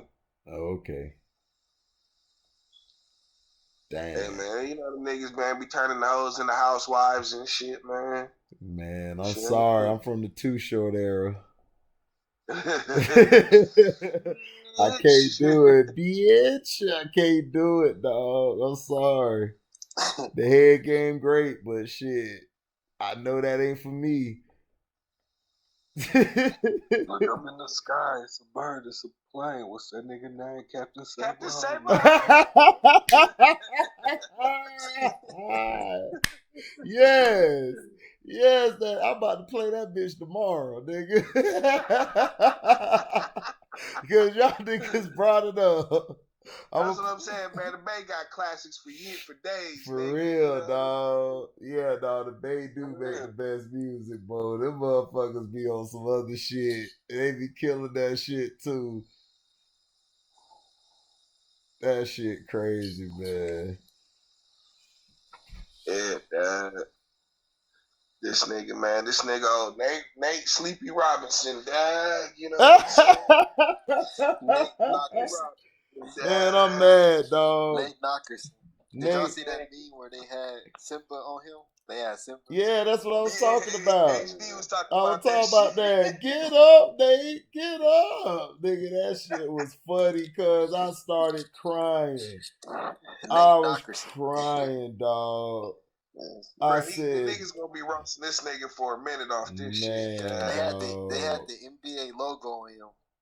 Oh no, they didn't. They put the logo on them. Yep, they even put them in a band. It said save up to $500. Oh, I saw that shit. That shit was cold. That shit was too cold. And then they had the Nate Robinson challenge. Everybody was laid the fuck out. I said, "Oh my god!" I was crying. I literally was crying. Him and Martin. Remember Martin fighting Tommy? Why you ain't tell me? They got him hanging over Nate Robinson. That's what T said. T was like, "Why?" Speaking white people are kicking our ass. Right. No, the funny one when they had the video dad, like, what was that? Like Slim Jesus, one of them white boys, oh yeah, around a bunch of niggas talking about this how he celebrated in the locker room. Right, I like that. That bitch went hard, dog. Hey, he killed that shit. He had nothing but niggas in there. He ain't had no white boy. It was straight niggas in there. I said, look at this white boy. Look at this white boy. He just talk. Man, I'm sorry, cuz. Hell no. But, dog, Nate dumbass ran in there like an idiot. All he had to do, dog, was do with his trainer. And then remember the Cino showed on one with the trainer was teaching him. I was like, nah. I said, no. I said, no, nigga. The meme where they had Stephen A. Smith on his boxing trainer. Oh, God, that shit was so funny, cuz. Oh, God, that was funny, dog. But he was showing the one where the trainer was actually training him. And I said, nah, nigga. I said, nah, Cino. That trainer put that video out to let y'all know. Don't blame me. I still need clients, nigga. Right. You tripping. Right. That was all Nate fault, nigga. That wasn't no trainer. Nate went out there thinking he gonna bum rush the bar. Nah, nigga. They said, Yeah, that nigga went in there on some tear the club up shit. Step back, dog. Wop, wop, wop, wop, wop, wop. That nigga said, I ain't never scared. Yeah. I ain't never scared. What? Like, I ain't never scared. Ain't scared niggas get knocked out every day. You'll be alright. You tough, right? For real, man. You tough, right? Man, oh man. Man, I'm pissed off, man. Nate wasted my time, nigga. Nate should have stayed his ass the first time he knocked Nate him out, was the highlight, bro. Nate was worth all $49.99. Yes, he was. It really was, Dad. It was. He almost didn't make the first count. The first count got to like 8 before he was able to shake it off. I'm like, wow. Yeah, when he was holding the back of his head, I thought they were gonna call that shit. Hell no. He didn't hit him, he just hit him with an overhand punch and shit. Dog. He cracked him in his ear and shit, or behind his ear. He fucked that nigga equilibrium up. That nigga was like, where am I at? Bro.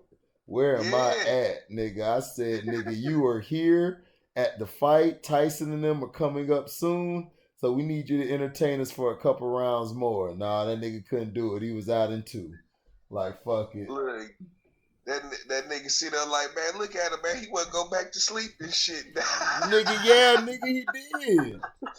He did. And then I'm the one who told Cino they put a meme up when a nigga was falling like this. He had his eyes open. I said, nigga, look, that nigga eyes open. That nigga was like, I knew I fucked up. That was the look.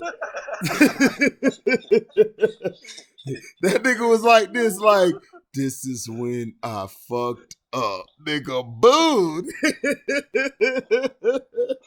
Sleep, nigga, sleep, man. God damn, that nigga was sleep. I ain't never seen a nigga get knocked down like that. That nigga fell forward, nigga. You know how you fall backwards? That nigga fell forward, nigga. Nigga. On his face, nigga. that nigga was woke just long enough to brace himself. You know what I'm saying, nigga? Soon as his gloves touched the ground, dog, he was asleep, dog. Sleep. Oh my God, dog. Sleep. Oh God, that nigga damn boy eyes are so big, boy. Nigga, you know Nate eyes be low and shit. That nigga eyes was like, God damn, nigga, fuck, bow. The crack. Somebody said, time to go, Nate. Good Nate. Good Nate. Tonight, Nate.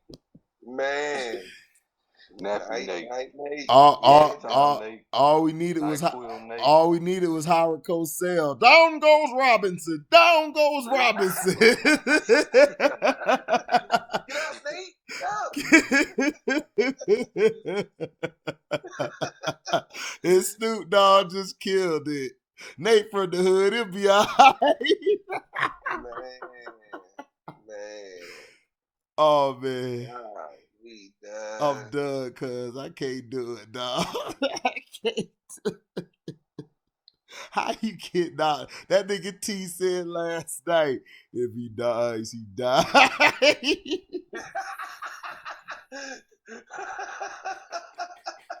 I forgot what Nate Robinson tweeted, but under Steph Curry said, I see no lies. Oh, yeah. I'm going to shock the world.